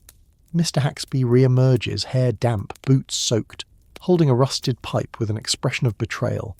Someone flushed a hairbrush, he announces grimly. Franny gasps. Not the tortoiseshell one. He nods solemnly. There's a pause. Then Mrs. Timp appears, wiping her hands on a cloth that may once have been white. Her voice is low, flat. Who, she asks, flushed a grooming implement? Everyone looks at Miss Featherby. Miss Featherby draws herself up. It fell, she says. Mrs. Timp does not blink. Did it fall on its own? Or did you throw it, Featherby? Featherby hesitates, then with pride. It had insulted me. No one argues. The cleaning continues. You learn things during the ordeal. For example, the privy walls are lined with old newspapers, which have fused over time into something not quite paper, not quite wall. And behind the wood panelling, someone once carved a series of tally marks next to the words, January Woe. You don't ask. By noon, the smell has faded from punishment to merely regret. Buckets are emptied, rags are wrung, socks are sacrificed. You sit on the back step, breathing in slightly cleaner air, and glance at your fellow tenants, sweaty, damp, flecked with mysterious stains, and realise this is what community looks like. Not smiling faces around a piano, not polite conversation over scones, just a ragtag bunch of underpaid, overboiled people scrubbing filth together and passing the soap with silent understanding. No one cheers when the last bucket is emptied. No one celebrates. But Franny pats you on the shoulder and says, You mop like someone with trauma. That's a compliment. You nod. Because somehow, you know it is. The house is quieter after the privy incident. Not in a peaceful way, more in a collective, we've all seen too much kind of way. The sort of silence that settles over a group of people who have, for better or worse, shared a brush with something primordial. Something damp. Everyone walks with a bit more caution now. Even the stairs seem to creak a little softer, as if they too are trying to forget. You find yourself with new respect in the hallway. Franny offers you first go at the teapot. Mr. Pierce lets you pass on the stairs without comment. Even Mrs. Timp nods, once, as she hands you your rent slip. No words, just the tiniest flicker of acknowledgement. It's not heroism, it's survival. And in this house, that counts for a lot. Later that evening, the parlour returns to its usual rhythm.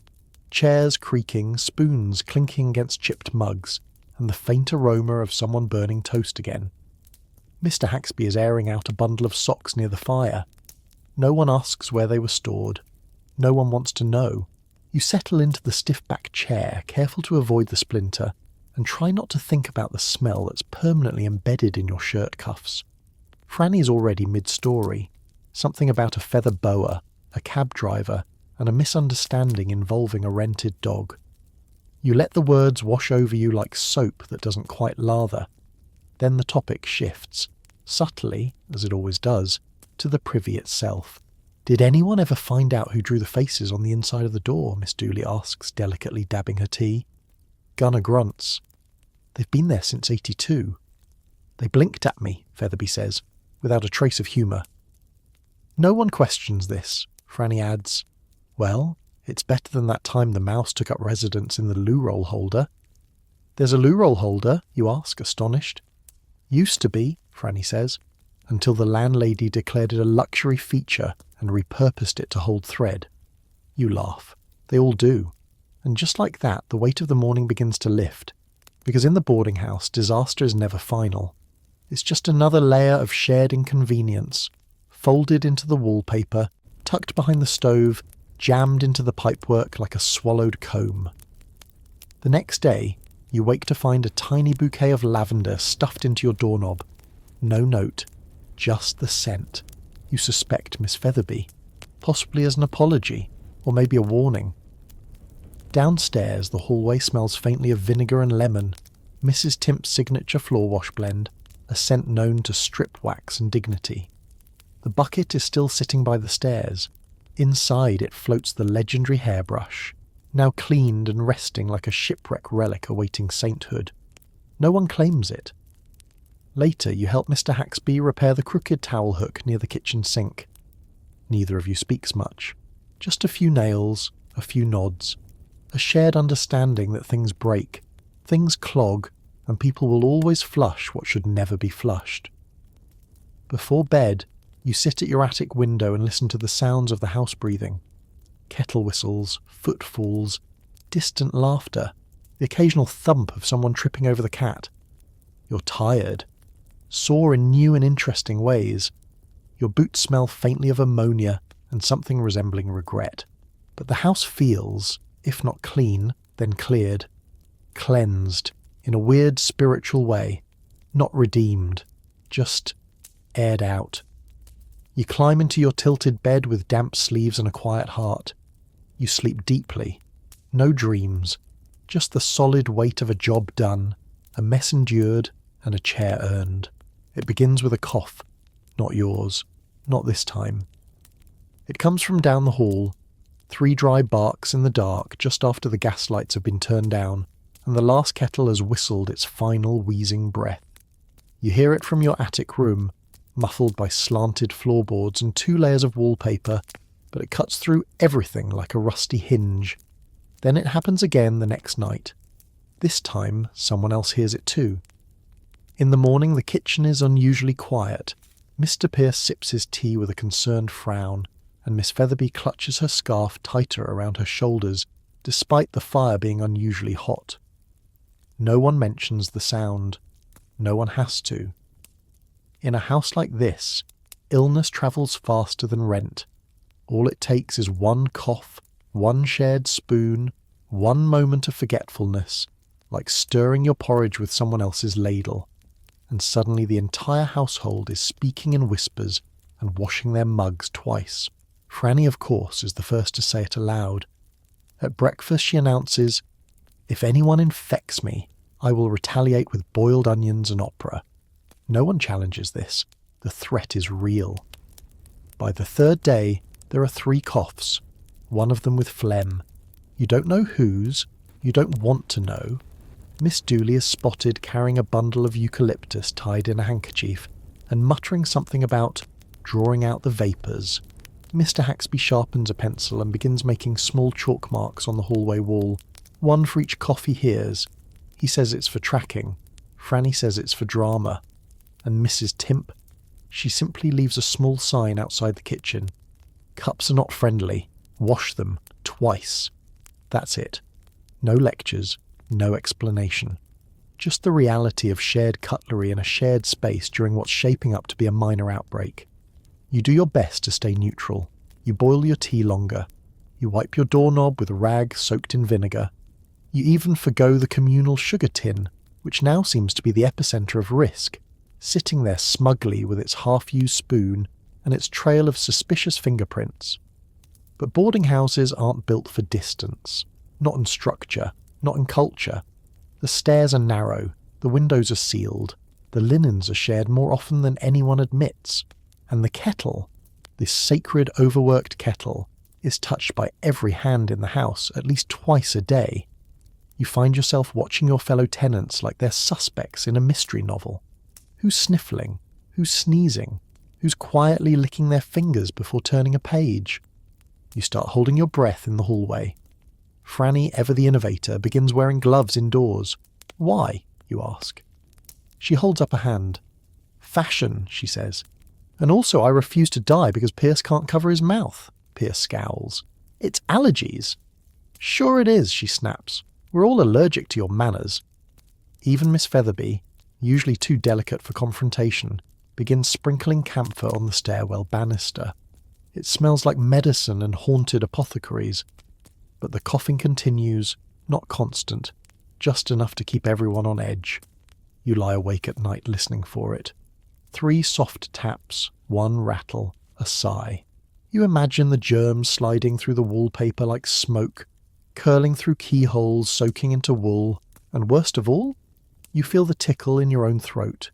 You cough, just once.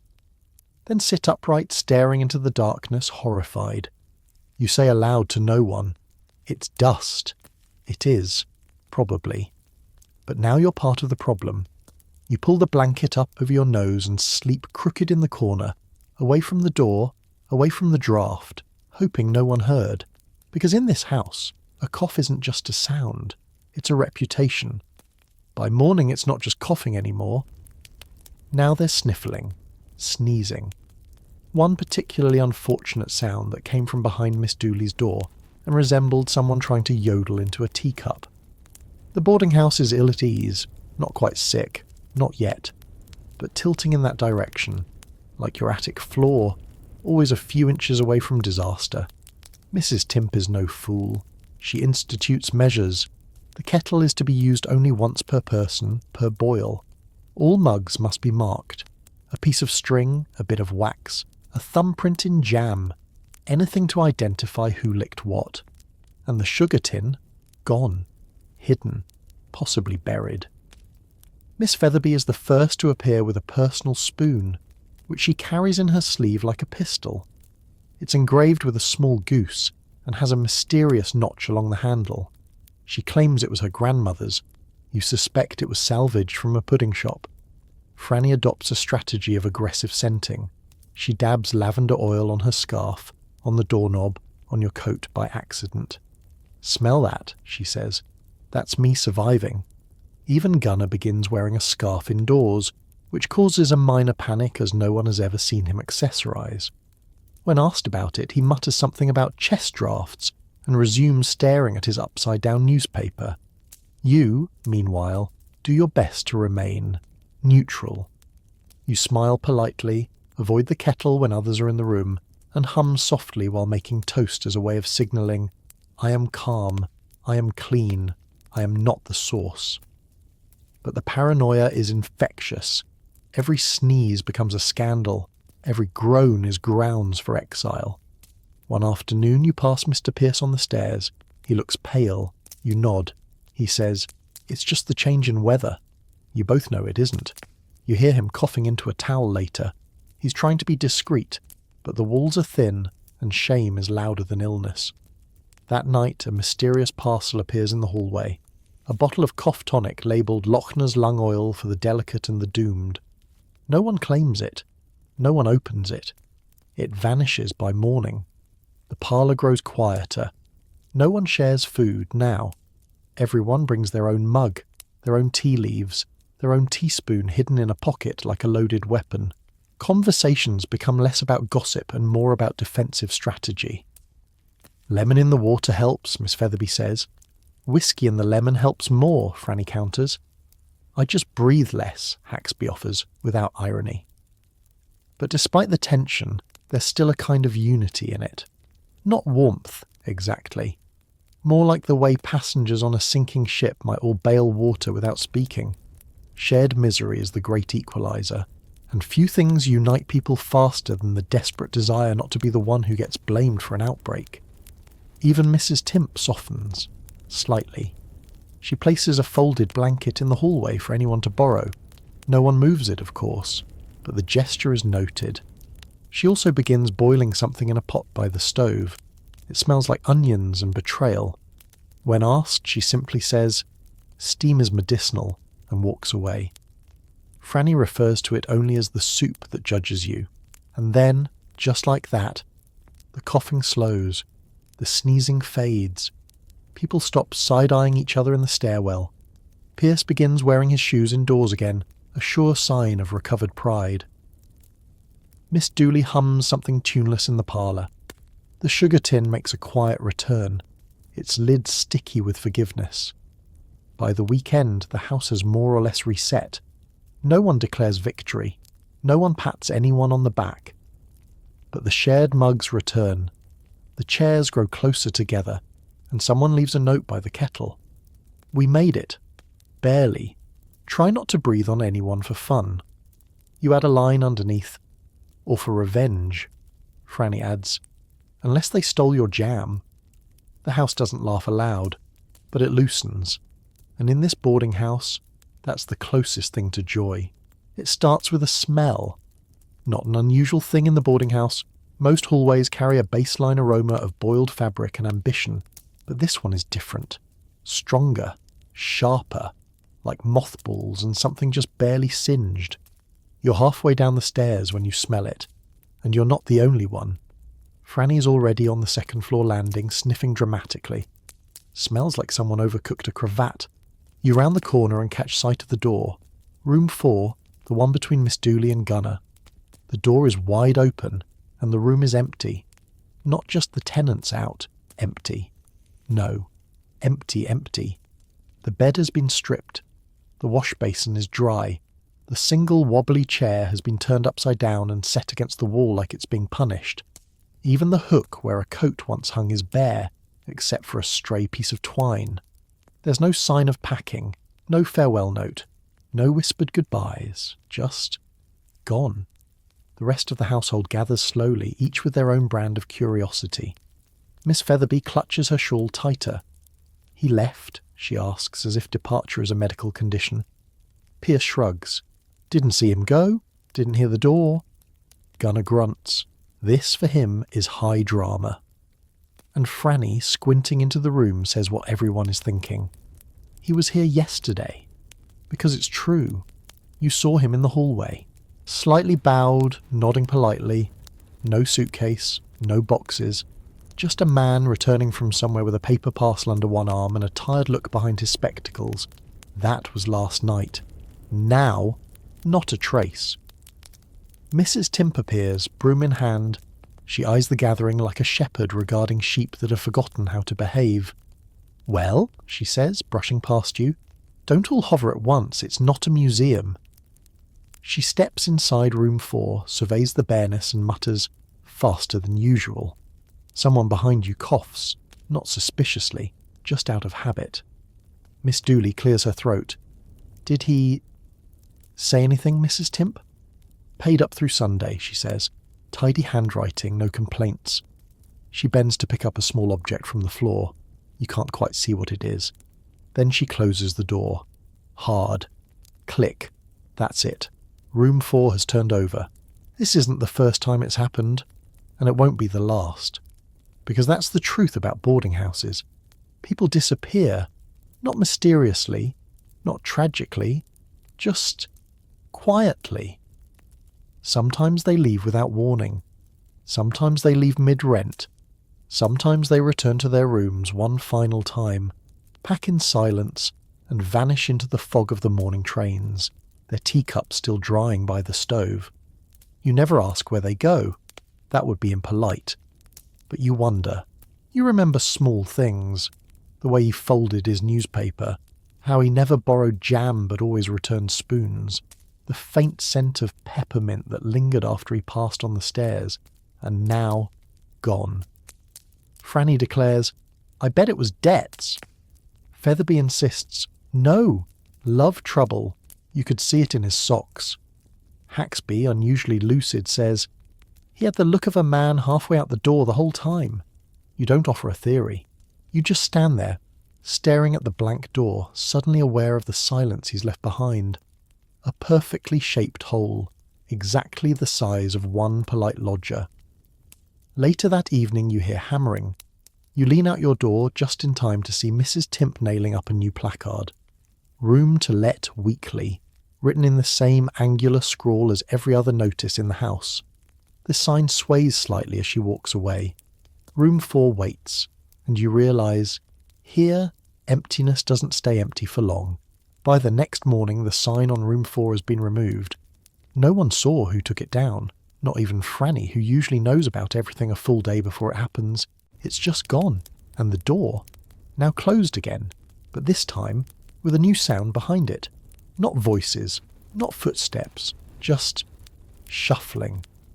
You pass by once, slowly, then again. On the third trip, you pause, pretending to examine a scratch in the wallpaper. The doorknob turns, and then, as if by accident, the door opens half an inch. Inside, a woman. Early middle-aged, hair tied back with the kind of ribbon that once held importance. She glances up just long enough to see you, and not long enough to acknowledge you. You nod. She nods back. The door closes. Just like that, the room has reset. At breakfast, Franny is fuming. "I was going to knock," she says, "introduce myself, offer her jam." "No, you weren't," Pierce says. Franny waves this off. "Still, it's a matter of tradition. You don't just sneak in," Miss Featherby chimes in, voice low. "I heard she arrived at midnight, with only one case, and a plant." "A plant?" Franny blinks. "Well, that's sinister." "Very green," Featherby says. "One of those ones that grow even when you forget them." "Unnatural," Franny sniffs. Gunnar shrugs. "Could be a witch." No one laughs. Because in a boarding house, you earn your place not with introductions, but by what sounds you make in the night, by how you boil your water, by the smell that follows you into the hallway. So far, the woman in room 4 makes almost no sound at all, but sounds happen around her. Haxby reports that the tap nearest the kitchen now makes a whistling noise when turned too quickly. Pierce claims the floorboards near her door have started creaking in pairs. 2 steps, pause, 2 steps, pause. Like she's measuring her movements, he says, wide-eyed. And you? You notice something smaller. The scent of lemon. Just a trace of it. Floating in the hallway like a polite suggestion. You don't mention it. Because you're starting to understand how it works here. New arrivals are like fog. They roll in slowly, obscure things you thought were settled, and then vanish or blend in before you fully understand what they changed. Still, you find yourself adjusting. You skip the kettle when she's near it. You avoid placing your coat near hers on the hallway peg. You even lower your voice when you pass room 4, though you're not sure why. And then, one afternoon, she leaves her door open. Just a crack. Inside, lace curtains, a folded shawl, and a teacup sitting in a saucer. Not chipped, not mismatched. Real porcelain. No one in the house owns porcelain. By evening, the door is closed again, and the next morning, a single tulip has been placed in the window box that's been empty for 3 years. Bright red, fresh. Gunnar mutters, "Weird magic." Featherby frowns. "No one ever uses that window." Franny tilts her head.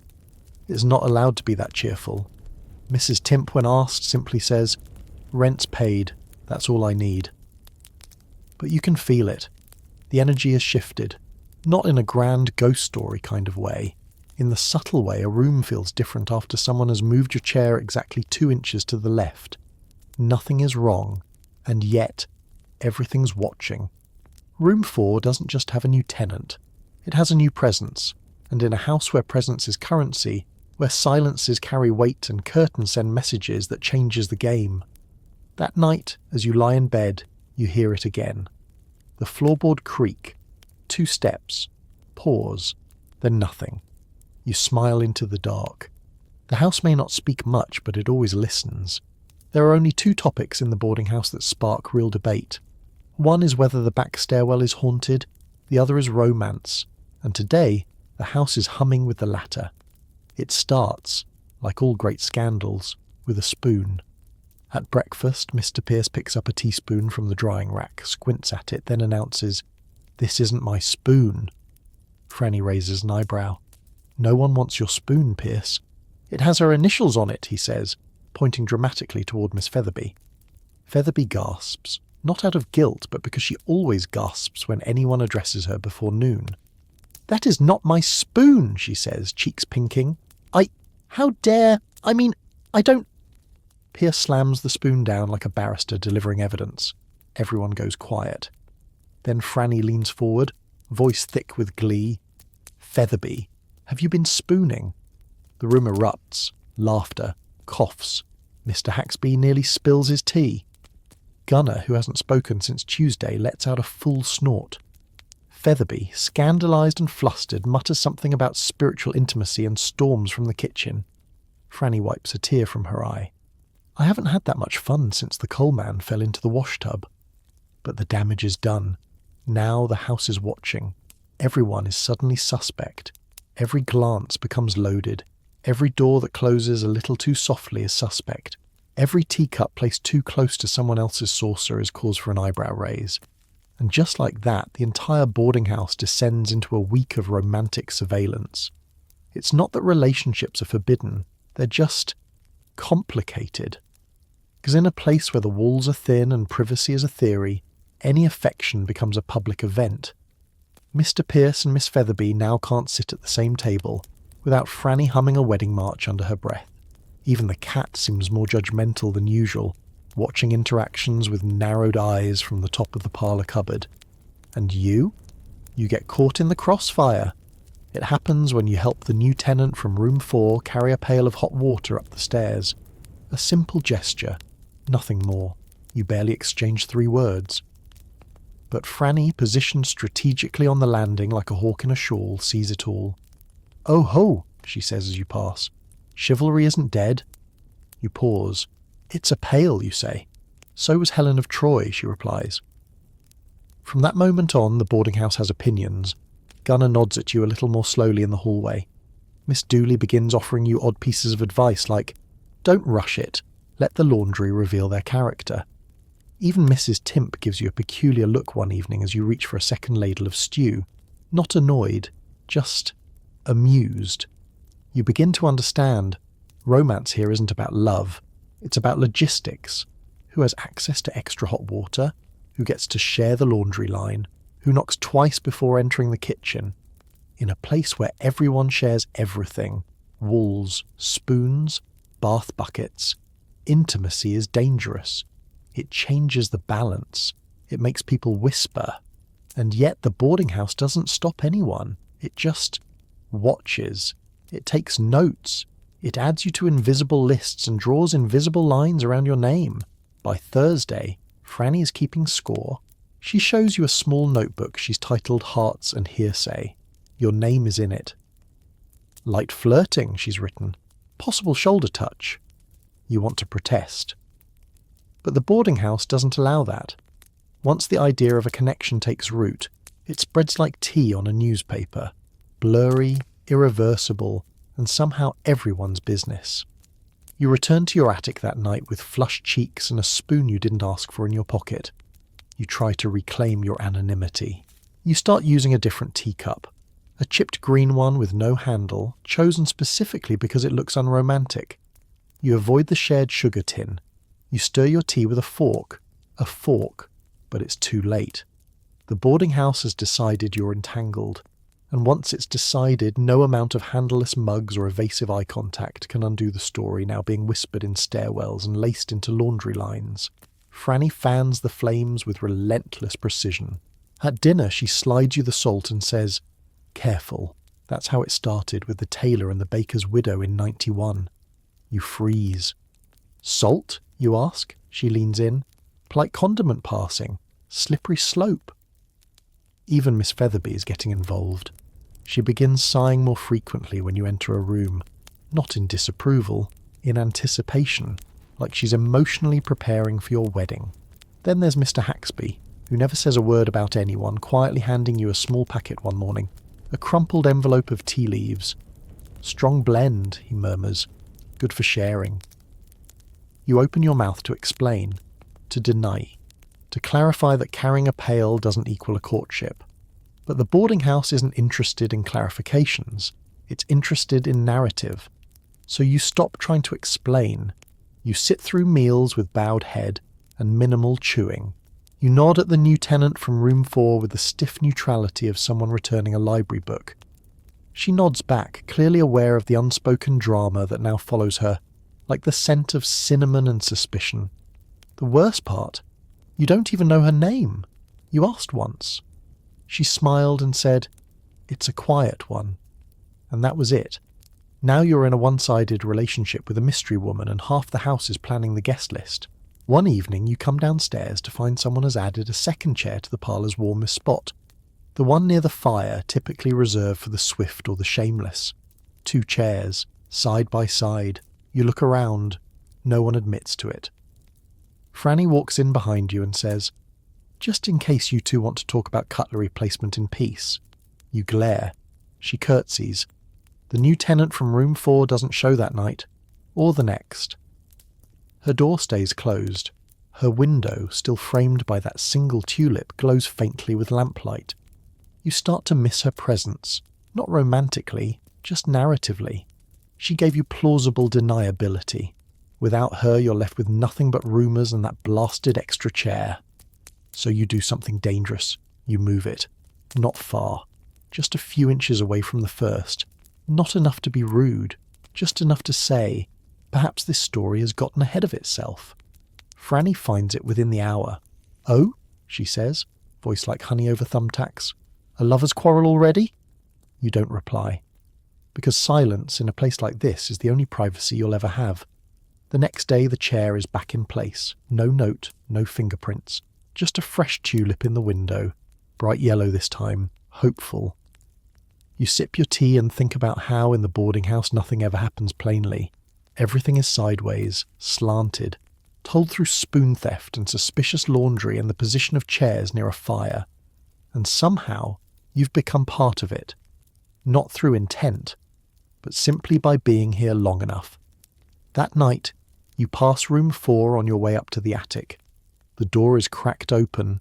A faint scent of lemon and paper drifts out. You pause. From inside, a quiet voice says, "Nice weather for tea." You smile. Suppose it is. And keep walking. Because here, affection doesn't need to be returned. It just needs to be noticed. It's a Wednesday when the inspector arrives. Not the police, not the tax man. Worse, the public health inspector. He appears just after breakfast, tall and narrow like a man who eats with a ruler. His jacket is brown, but the kind of brown that makes you feel guilty. His shoes don't creak. His pen is already clicking before he crosses the threshold. You hear him before you see him. The telltale clack of his clipboard echoing off the walls. The sigh of someone writing a number and not liking it. The low, threatening hum of someone measuring things that were never meant to be measured. You're halfway down the stairs when you spot him in the hallway, squinting at the skirting boards like they owe him money. Mrs. Timp stands beside him, arms crossed, eyes narrowed. She's dressed for war, hair pinned so tight it's practically armoured. Shawl wrapped at an angle that suggests both modesty and disdain. She carries her ledger like a shield and her tea like a weapon. Steam curls upward in threatening spirals. "This hallway," the inspector says, tapping his clipboard, "has a draft." Mrs. Timp doesn't blink, then stands somewhere else. He jots something down. The tenants have all scattered, disappeared, melted. Suddenly everyone has an errand. Pierce is polishing invisible shoes. Miss Featherby is rearranging dried lavender in her drawer. Gunner has not moved at all, but somehow seems even less present than usual. You, being the unlucky witness, are caught in the middle. The inspector spots you. "You," he says, pointing like you're part of a lineup. "Is your room dry?" You open your mouth, pause. Think about the slant, the window condensation, the mysterious damp patch that smells like regret and turnips. You say, "Define dry." Mrs. Timp coughs sharply. The inspector frowns. "I'll need to see it," he says. You don't argue. You lead him up, trying not to trip on the stairs, trying to remember if you swept recently, trying to will your walls into looking less beige mildewed. He walks in, looks around, and makes a noise that might be a scoff, or just his face cracking. He sniffs the air. "Soap," he says. You nod. He scribbles something. "Why does the floor slope?" "Character," you reply before you can stop yourself. He doesn't laugh. By the time he leaves your room, you've lost 4 imaginary points and gained a new appreciation for subtle hostility. Downstairs, Franny is hiding behind the parlour curtains. "He asked about the privy," she whispers. You wince. She continues. Timp told him it was rustic but functional. That afternoon the house holds its collective breath. The inspector paces the parlour, pokes at the gas fittings, examines the teacups with surgical suspicion, and taps the banister 3 times like it might confess to something. And then he asks the most dangerous question of all. "What do you do about mice?" Mrs. Timp stares at him. "We let them vote." There is a pause. Then miraculously he writes nothing. He leaves at 4 o'clock sharp. No one breathes until they hear the gate shut. Then the house erupts. Pierce cheers. Featherby fans herself with a dish towel. Franny opens a tin of jam and declares it a victory feast. Gunnar makes a sound that could be laughter or indigestion. You return to your attic and sit on your tilted bed, grateful you survived without being fined, fumigated, or evicted. And downstairs, in the freshly scrubbed hallway, Mrs. Timp takes a long sip of her lukewarm tea and mutters, "Let them try." Because this house may not be perfect, but it's hers. The next morning the house is different. Not visibly. Everything is still crooked, still creaky, still smelling faintly of boiled things and yesterday's soap. But the atmosphere has shifted. There's a strange, cautious pride in the air, as though the house itself stood a little taller under inspection, like a scruffy cat daring the world to comment on its fur. Even Franny is walking straighter. She's pinned a fresh brooch to her collar, one shaped like a thistle. "Symbol of resilience," she declares, "and spikiness." Mr. Pierce keeps rereading the newspaper, even though it hasn't changed since yesterday.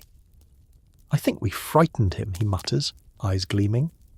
"He'll never forget this place," Miss Featherby agrees, pouring her tea with new authority. "I hope he steps on a Lego." Everyone nods, even Gunnar.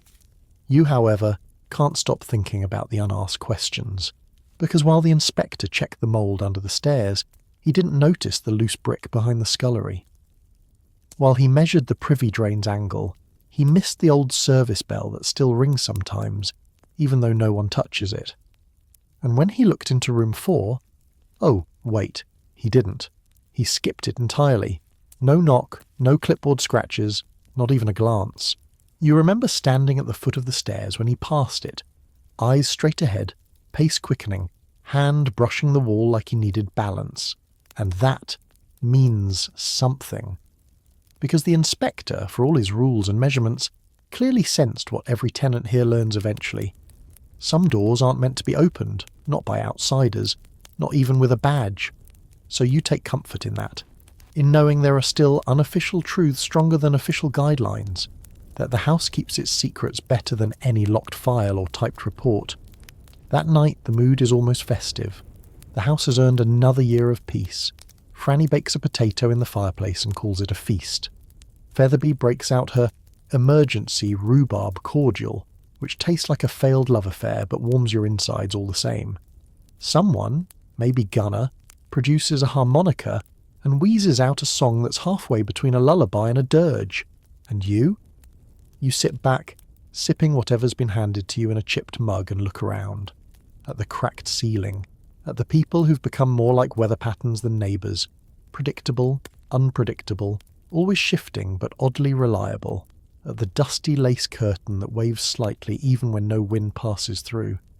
You think about how no amount of inspections could ever measure what really happens here, how the house survives not because it passes tests, but because it adapts, because its walls aren't just wood and plaster, they're memory and tension and understanding, and the quiet agreement that not everything needs to be seen to be known. The next morning the tulip in room 4's window has turned orange. You don't know what that means, but somehow you feel safer because of it.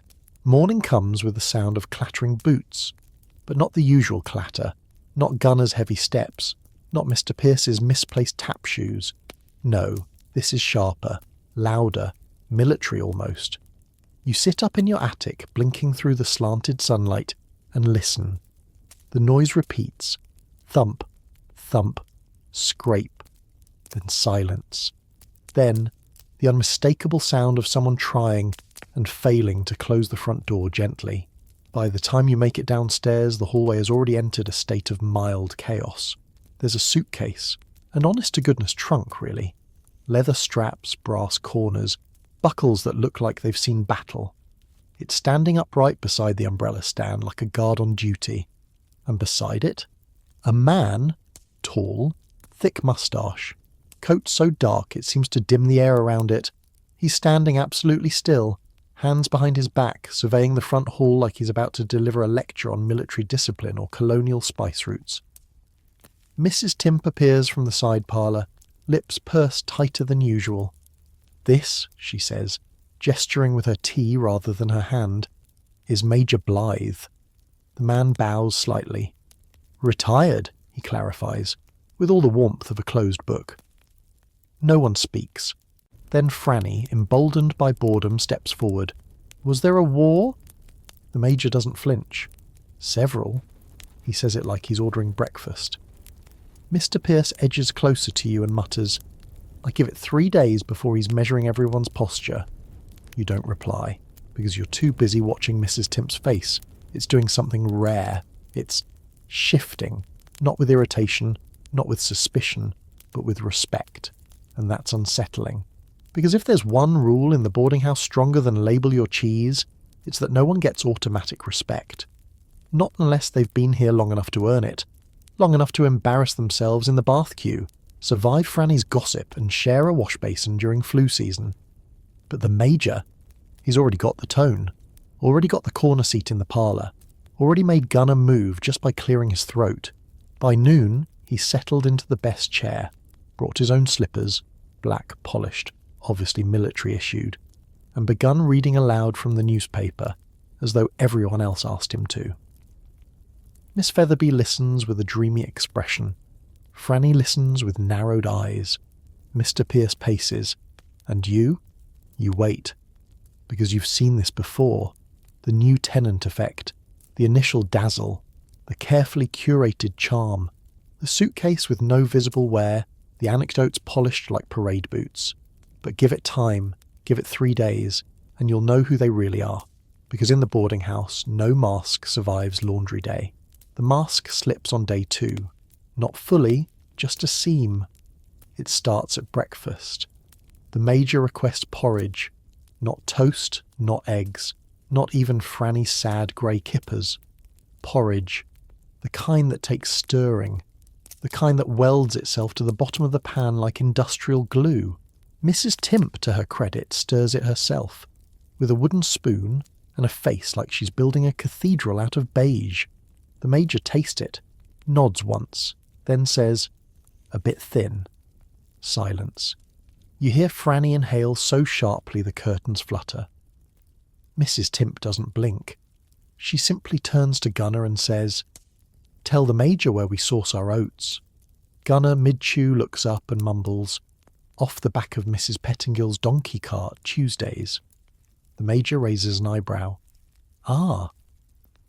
And in that something fractures, the illusion of elegance, the polished facade, because now the Major knows the oats were once transported alongside turnips and an incontinent chicken named Agnes, and everyone else knows he knows. The house leans in. On day 3 he irons his shirt in the hallway. This is a mistake. No one irons in the hallway, not because it's forbidden, but because the hallway is sacred neutral ground. It's where secrets pass silently, where flirtations glance off polished banisters, where coats whisper of who's going out and who's run away again. By the time the Major has plugged in his travel iron, yes, he brought one. The cord is snaking across 3 doorways. Miss Featherby trips twice. Mr. Pierce steps over it like he's in a steeplechase. Gunner just growls and walks through it. You find yourself watching the whole scene from the stairs, mug in hand, wondering how long it takes for the house to consume newcomers. To sand them down, absorb them, dull their shine until they're just another strange piece of furniture in a stranger's memory. Turns out 4 days, because on day 4 the Major is caught singing to his sock, not loudly, just under his breath. A little marching tune, half-hummed, as he wiggles a particularly reluctant wool sock onto his left foot in the upstairs corridor. And Franny catches him. She doesn't interrupt, she just watches, then turns and walks away. And within the hour, everyone knows. By dinner, the Major is quieter, more cautious, no longer reading aloud from the newspaper, no longer commenting on water pressure like he personally invented taps. He's just there, wearing slippers, eating toast, avoiding the tulip in room 4's window. And just like that, the house has claimed another. Not maliciously, not cruelly, but inevitably. Because no one leaves the boarding house untouched. It reshapes you, not into something worse, necessarily, but something realer, less starch, more truth. You think of the others, the ones who stayed, the ones who cracked, the ones who left in a hurry and sent back letters with no return address. And now, as the parlour fills with the clink of cutlery and the rustle of old newspaper, the Major clears his throat and says quietly, "That porridge wasn't so bad, actually." Franny passes him the jam. No comments, no sighs. Just a small mutual nod. He's in. Rain again. Not a polite drizzle, not a poetic mist. Real rain. Relentless, soaking, ankle-deep, umbrella-snapping Victorian rain. You wake to the sound of it hammering against your attic window, like it's trying to wash the entire boarding house away. The glass rattles. The roof groans. Somewhere below, a drain has begun gurgling in protest. It's on mornings like this the house feels especially alive. The floorboards hum beneath your feet. The walls seem to lean inward, as if listening. And every room below is crackling with damp wool, tea kettles and quiet curses. You head downstairs, stepping over yesterday's newspaper someone's used as a makeshift mat. It's already soggy. Franny has tied a dish towel around her head like a pirate, and is attempting to dry her socks using the oven door. Miss Featherby is furiously blotting moisture off her romantic novel with a handkerchief. Even the Major looks unpolished. His boots are off, his hair slightly collapsed from the weight of dampness, his military dignity wilting at the edges. And then you hear it. Drip. From the parlour ceiling. Another drip. And then the sound you've been dreading. The bucket being fetched. It's always the same spot, directly above the worn velvet chair where Pierce likes to do his crossword in the mornings. The rain finds it every time, despite Mrs. Timp's best efforts with tar paper and muttered threats. Pierce glares upward. "Why me?" Mrs. Timp sets down the bucket with a thunk and says, without missing a beat, "Because the ceiling hates passive aggression." He huffs and shifts to the piano bench. The house shuffles like a person rearranging itself in bed.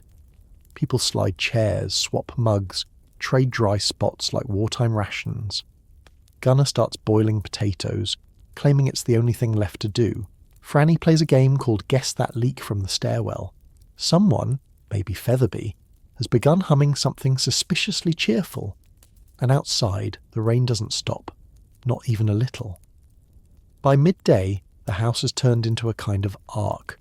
You half expect a pair of goats to trot through the front hall. The windows fog up so much it's like the house is hiding itself from the weather, which, come to think of it, it probably is. Because the rain doesn't just seep through roofs and boots and gloves, it seeps into moods. People grow strange during storms, more nostalgic, more fragile. Miss Featherby sighs at least 6 times an hour. Pierce mutters to himself about a girl he once kissed behind a lamppost. Even Gunnar, who usually only speaks in monosyllables and soup, whispers Margaret once under his breath. No context, no explanation. And you? You feel it too. The way the damp makes memory stickier. How the patter of rain on glass turns thoughts inward.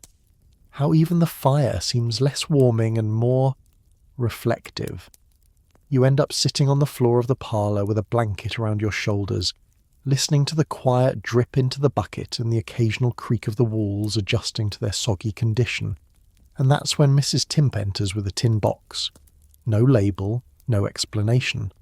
Just a nod and the words, "Time for flood biscuits."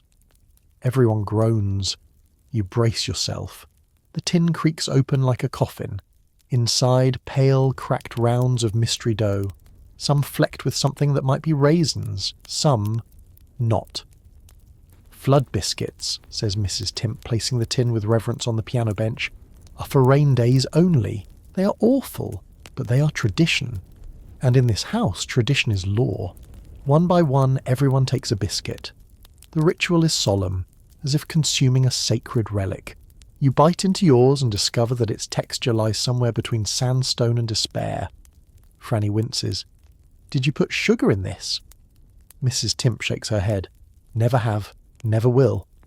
Pierce gnaws at a corner. Tastes like memory foam.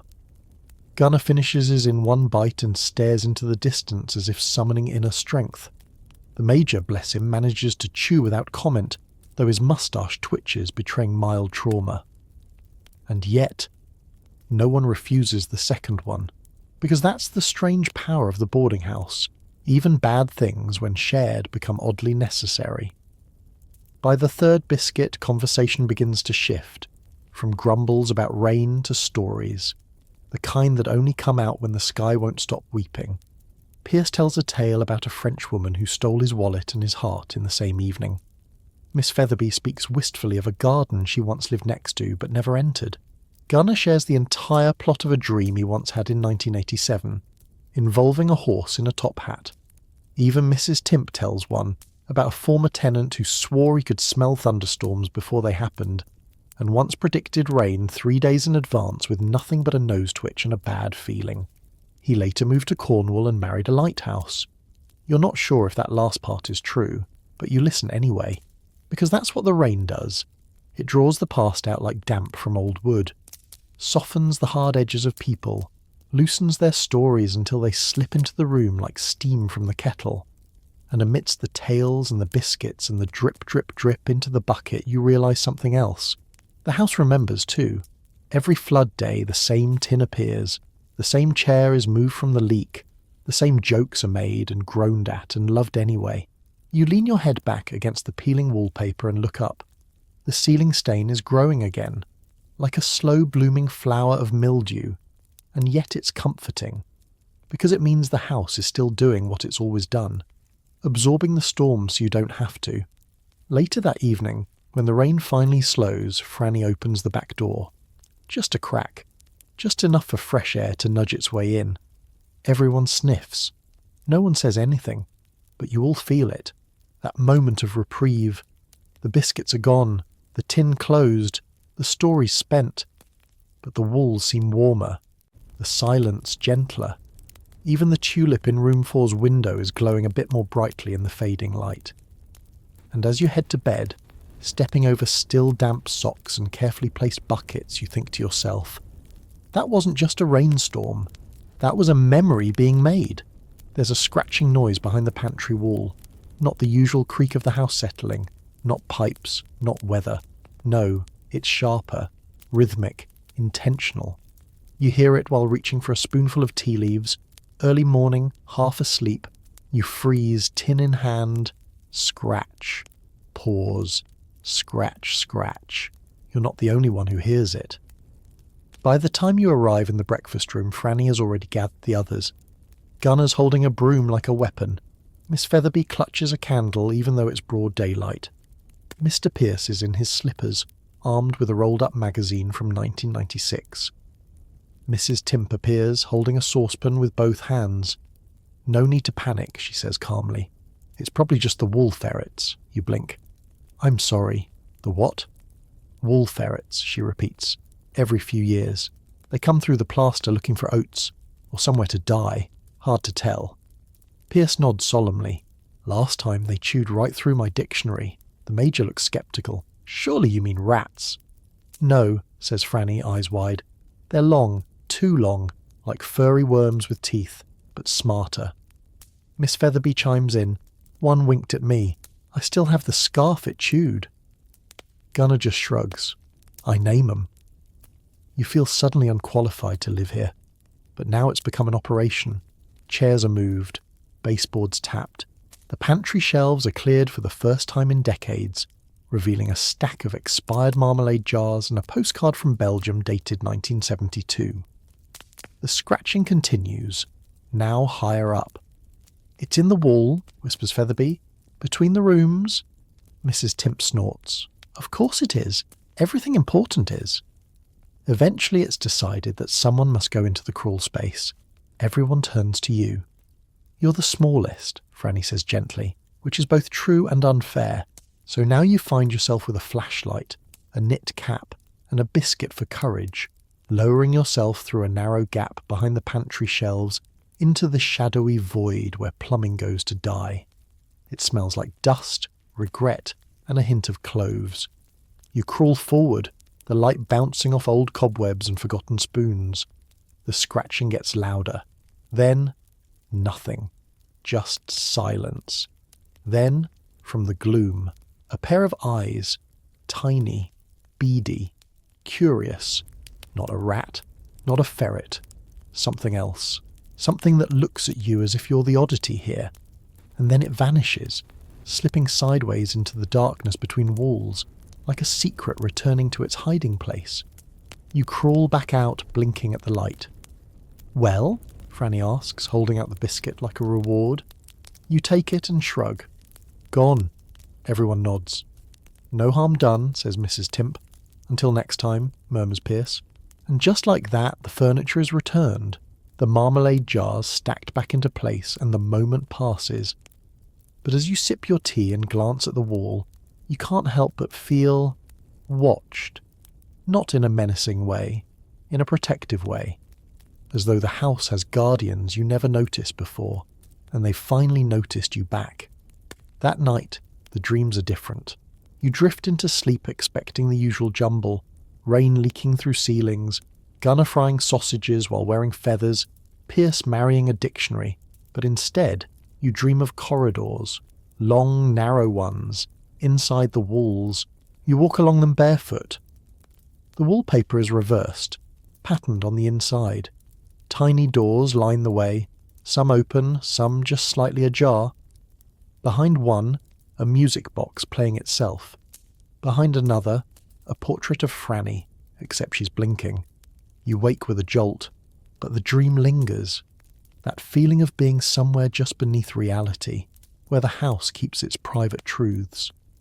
Downstairs, the air feels different. Everyone is awake too early. Miss Featherby is in the parlour polishing brass that hasn't gleamed in years.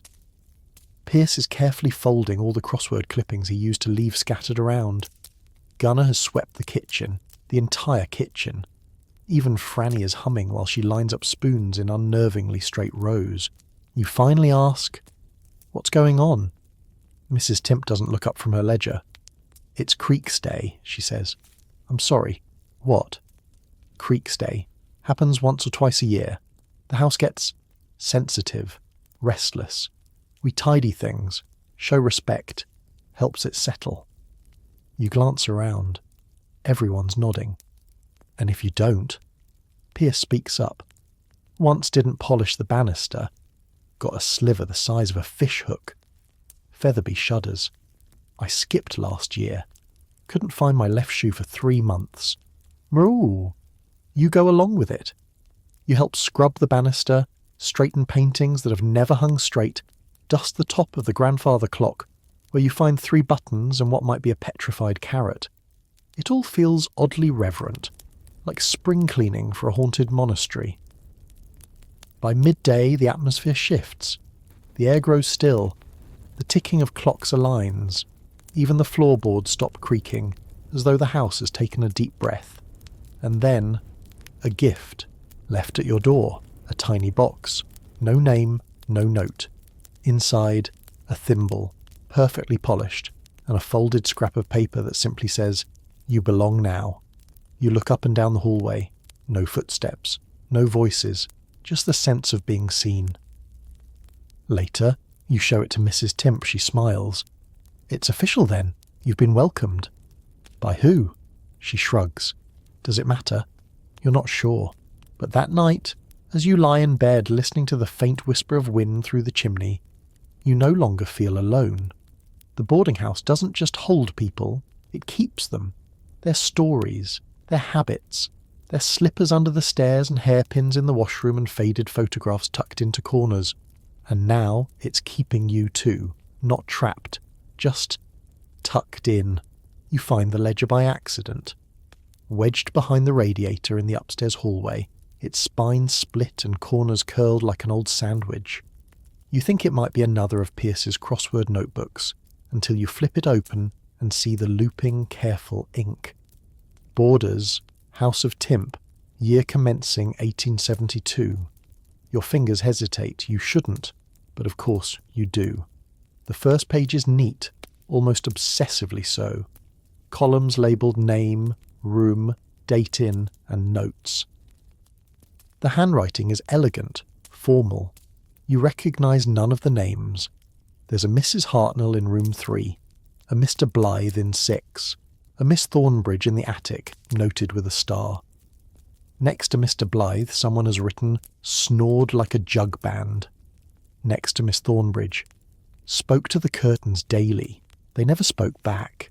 You keep flipping. The years pass.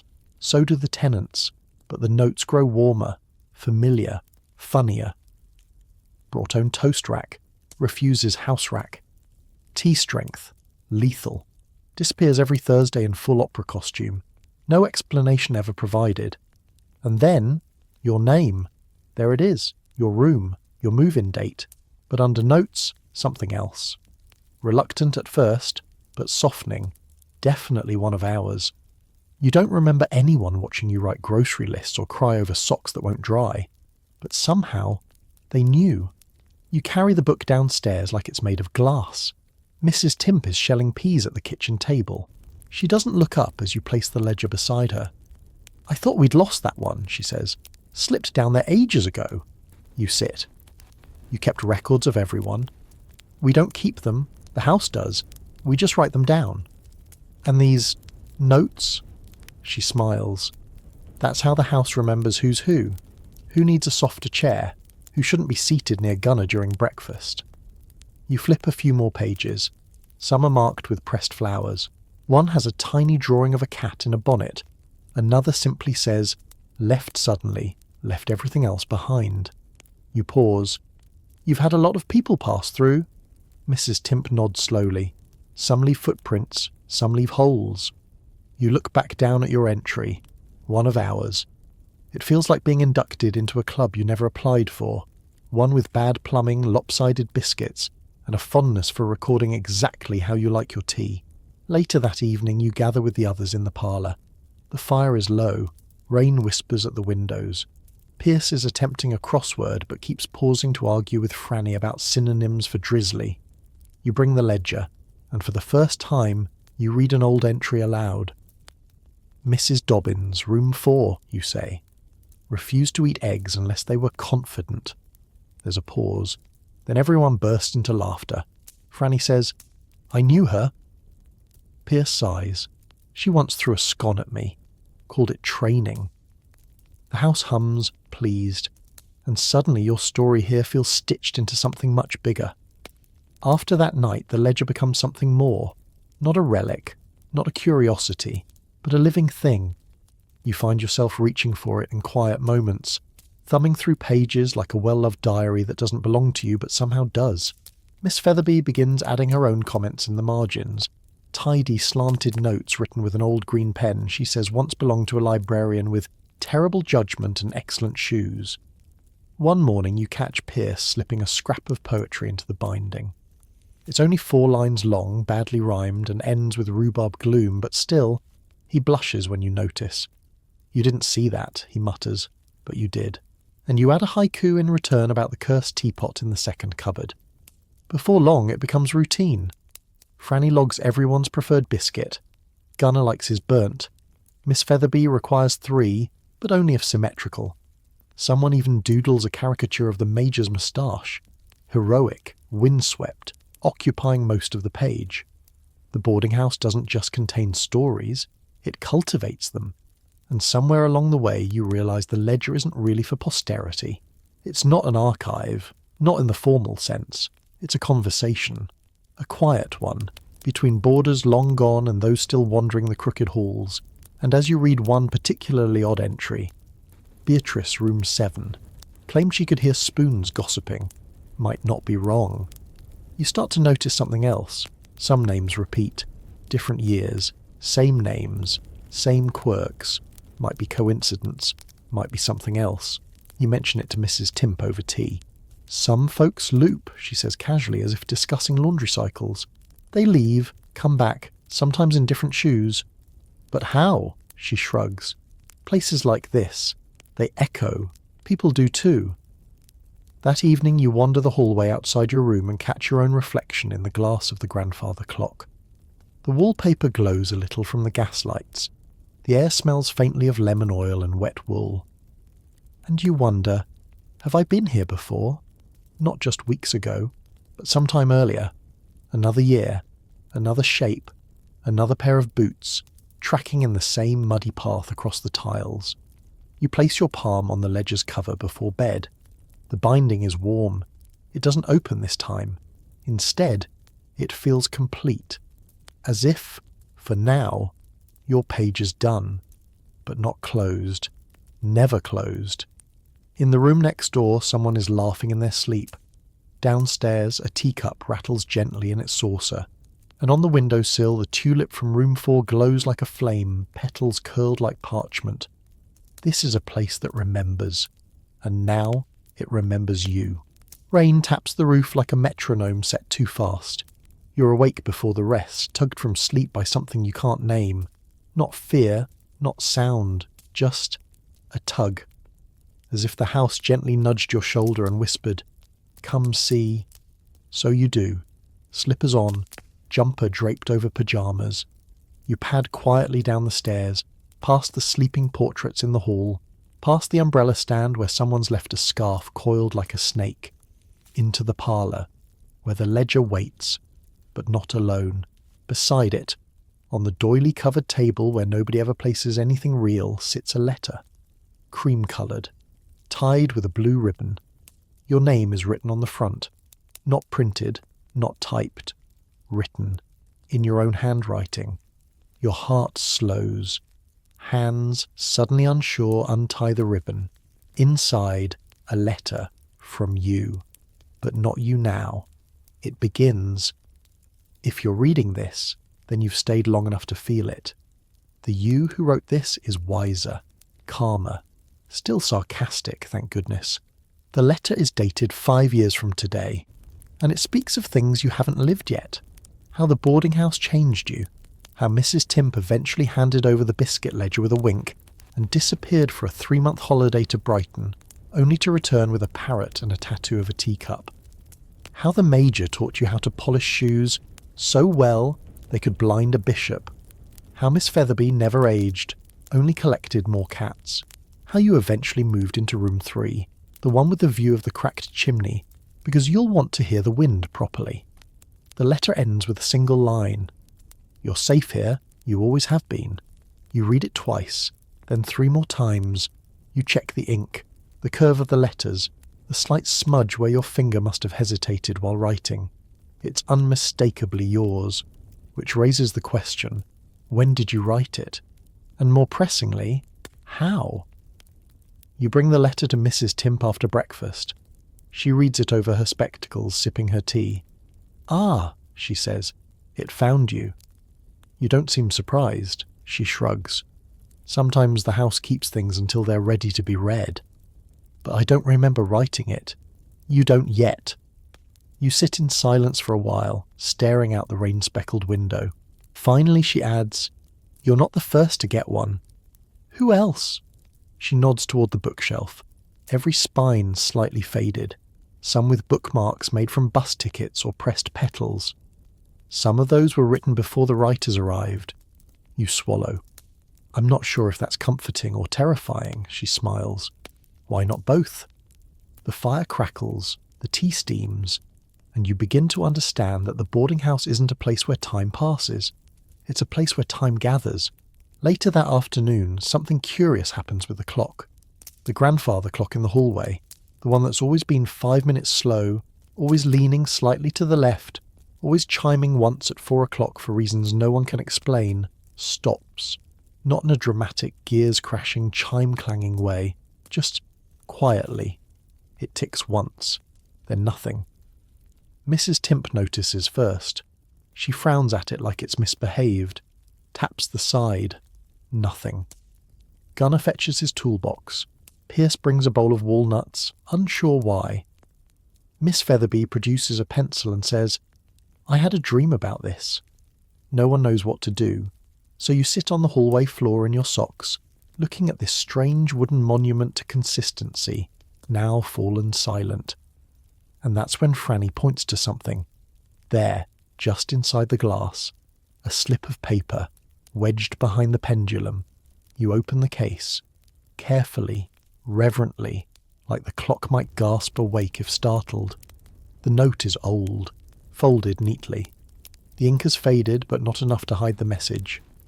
Let the house rest sometimes. It dreams too. You all stare at it. Did you put that there? Someone whispers. No. Has it always been there? No. The silence feels different now. Not broken. Held. That evening no one tries to fix the clock.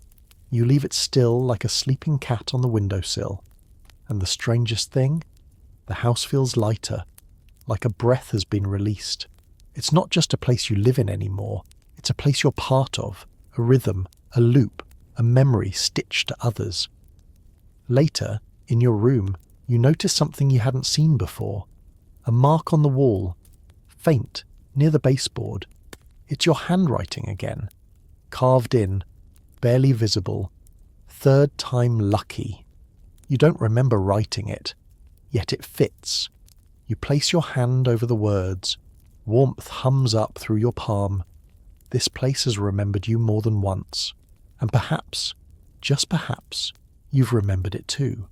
Maybe in dreams, in choices that never made sense. In the pull you felt when you first saw the crooked sign that read, "Boarding available, ask for Mrs. Timp." You lie down, the letter still under your pillow. The clock does not chime, but outside a breeze stirs the curtain, and you swear, just faintly, you hear the house sigh, like a story that's not ending, just pausing. You wake to find the house humming, not loudly, nothing ever is here, but gently, like it's stretching its beams, adjusting its windows, greeting the day with a creak and a nod. It's your last morning. You haven't told anyone yet, not properly, but your bag is already packed under the bed. The books returned, the tea tin emptied, one final biscuit taken and left on your windowsill just in case someone, or something, is fond of them. You move quietly through the hallway. The wallpaper, always just slightly floral and slightly faded, seems to shimmer this morning. You brush your fingers across it in passing. It presses back. Downstairs, Mrs. Timp is waiting, as if she's always known. She's not sitting like usual, not crocheting or watering her violets. She's standing by the front door with a paper parcel in one hand and a look that is somehow both warm and entirely unsentimental. "You'll be back," she says, before you can speak. "I haven't said I'm going." She raises an eyebrow. You packed your socks in reverse order. Only people who are leaving do that. You blink. She hands you the parcel. It's heavier than you expect. Wrapped in brown paper and tied with kitchen string. "What is it?" "Bit of everything," she says. "You'll see." Pierce appears next, then Gunner, then Featherby with her cat, who is wearing inexplicably a tiny scarf. No one says anything dramatic. There are no speeches, no tearful farewells, just nods. Hands on shoulders, a sandwich pressed into your coat pocket for emergencies, a mismatched pair of gloves that might belong to someone but probably don't. Franny hugs you. "Don't forget us," she whispers. "As if I could," you reply. But truthfully, you're not sure what leaving even means, because the house has moved into you. It lives in how you check for dry floorboards before stepping out of bed, in the way you now pause at walls, wondering what secrets are humming behind the plaster, in your tea preference, in your crossword habits, in how you pronounce the word buttons like Pierce does, with unnecessary grandeur. And so you open the door, step onto the front stoop, and the world greets you. Outside, the fog sits thick and soft, curling around the edges of the cobblestones like it's reluctant to let go of the boarding house too. You descend the steps slowly. The street is familiar, but changed. Or maybe you are. The bakery across the way has its shutters drawn. The lamplighter is just finishing his route, nodding absently as he passes. He smells of smoke and mint. You look back once. The sign still hangs, a little crooked as always.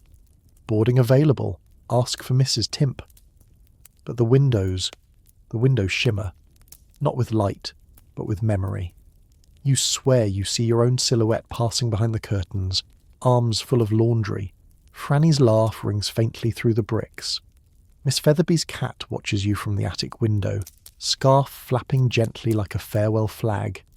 You turn away before the ache tightens too much, down the street, left at the iron gate, across the little park where the grass grows patchy but proud. Every step feels slightly off balance, like your feet haven't quite caught up to the idea that they're no longer walking on floorboards, softened by time and tea spills. You reach the edge of the fog, and you pause. Then, curiosity too heavy to ignore, you untie the string and unwrap Mrs. Timp's parcel. Inside, one perfectly browned biscuit, with a bite taken out. Pierce, probably. A tiny glass jar labelled Fog, Harvested Tuesday.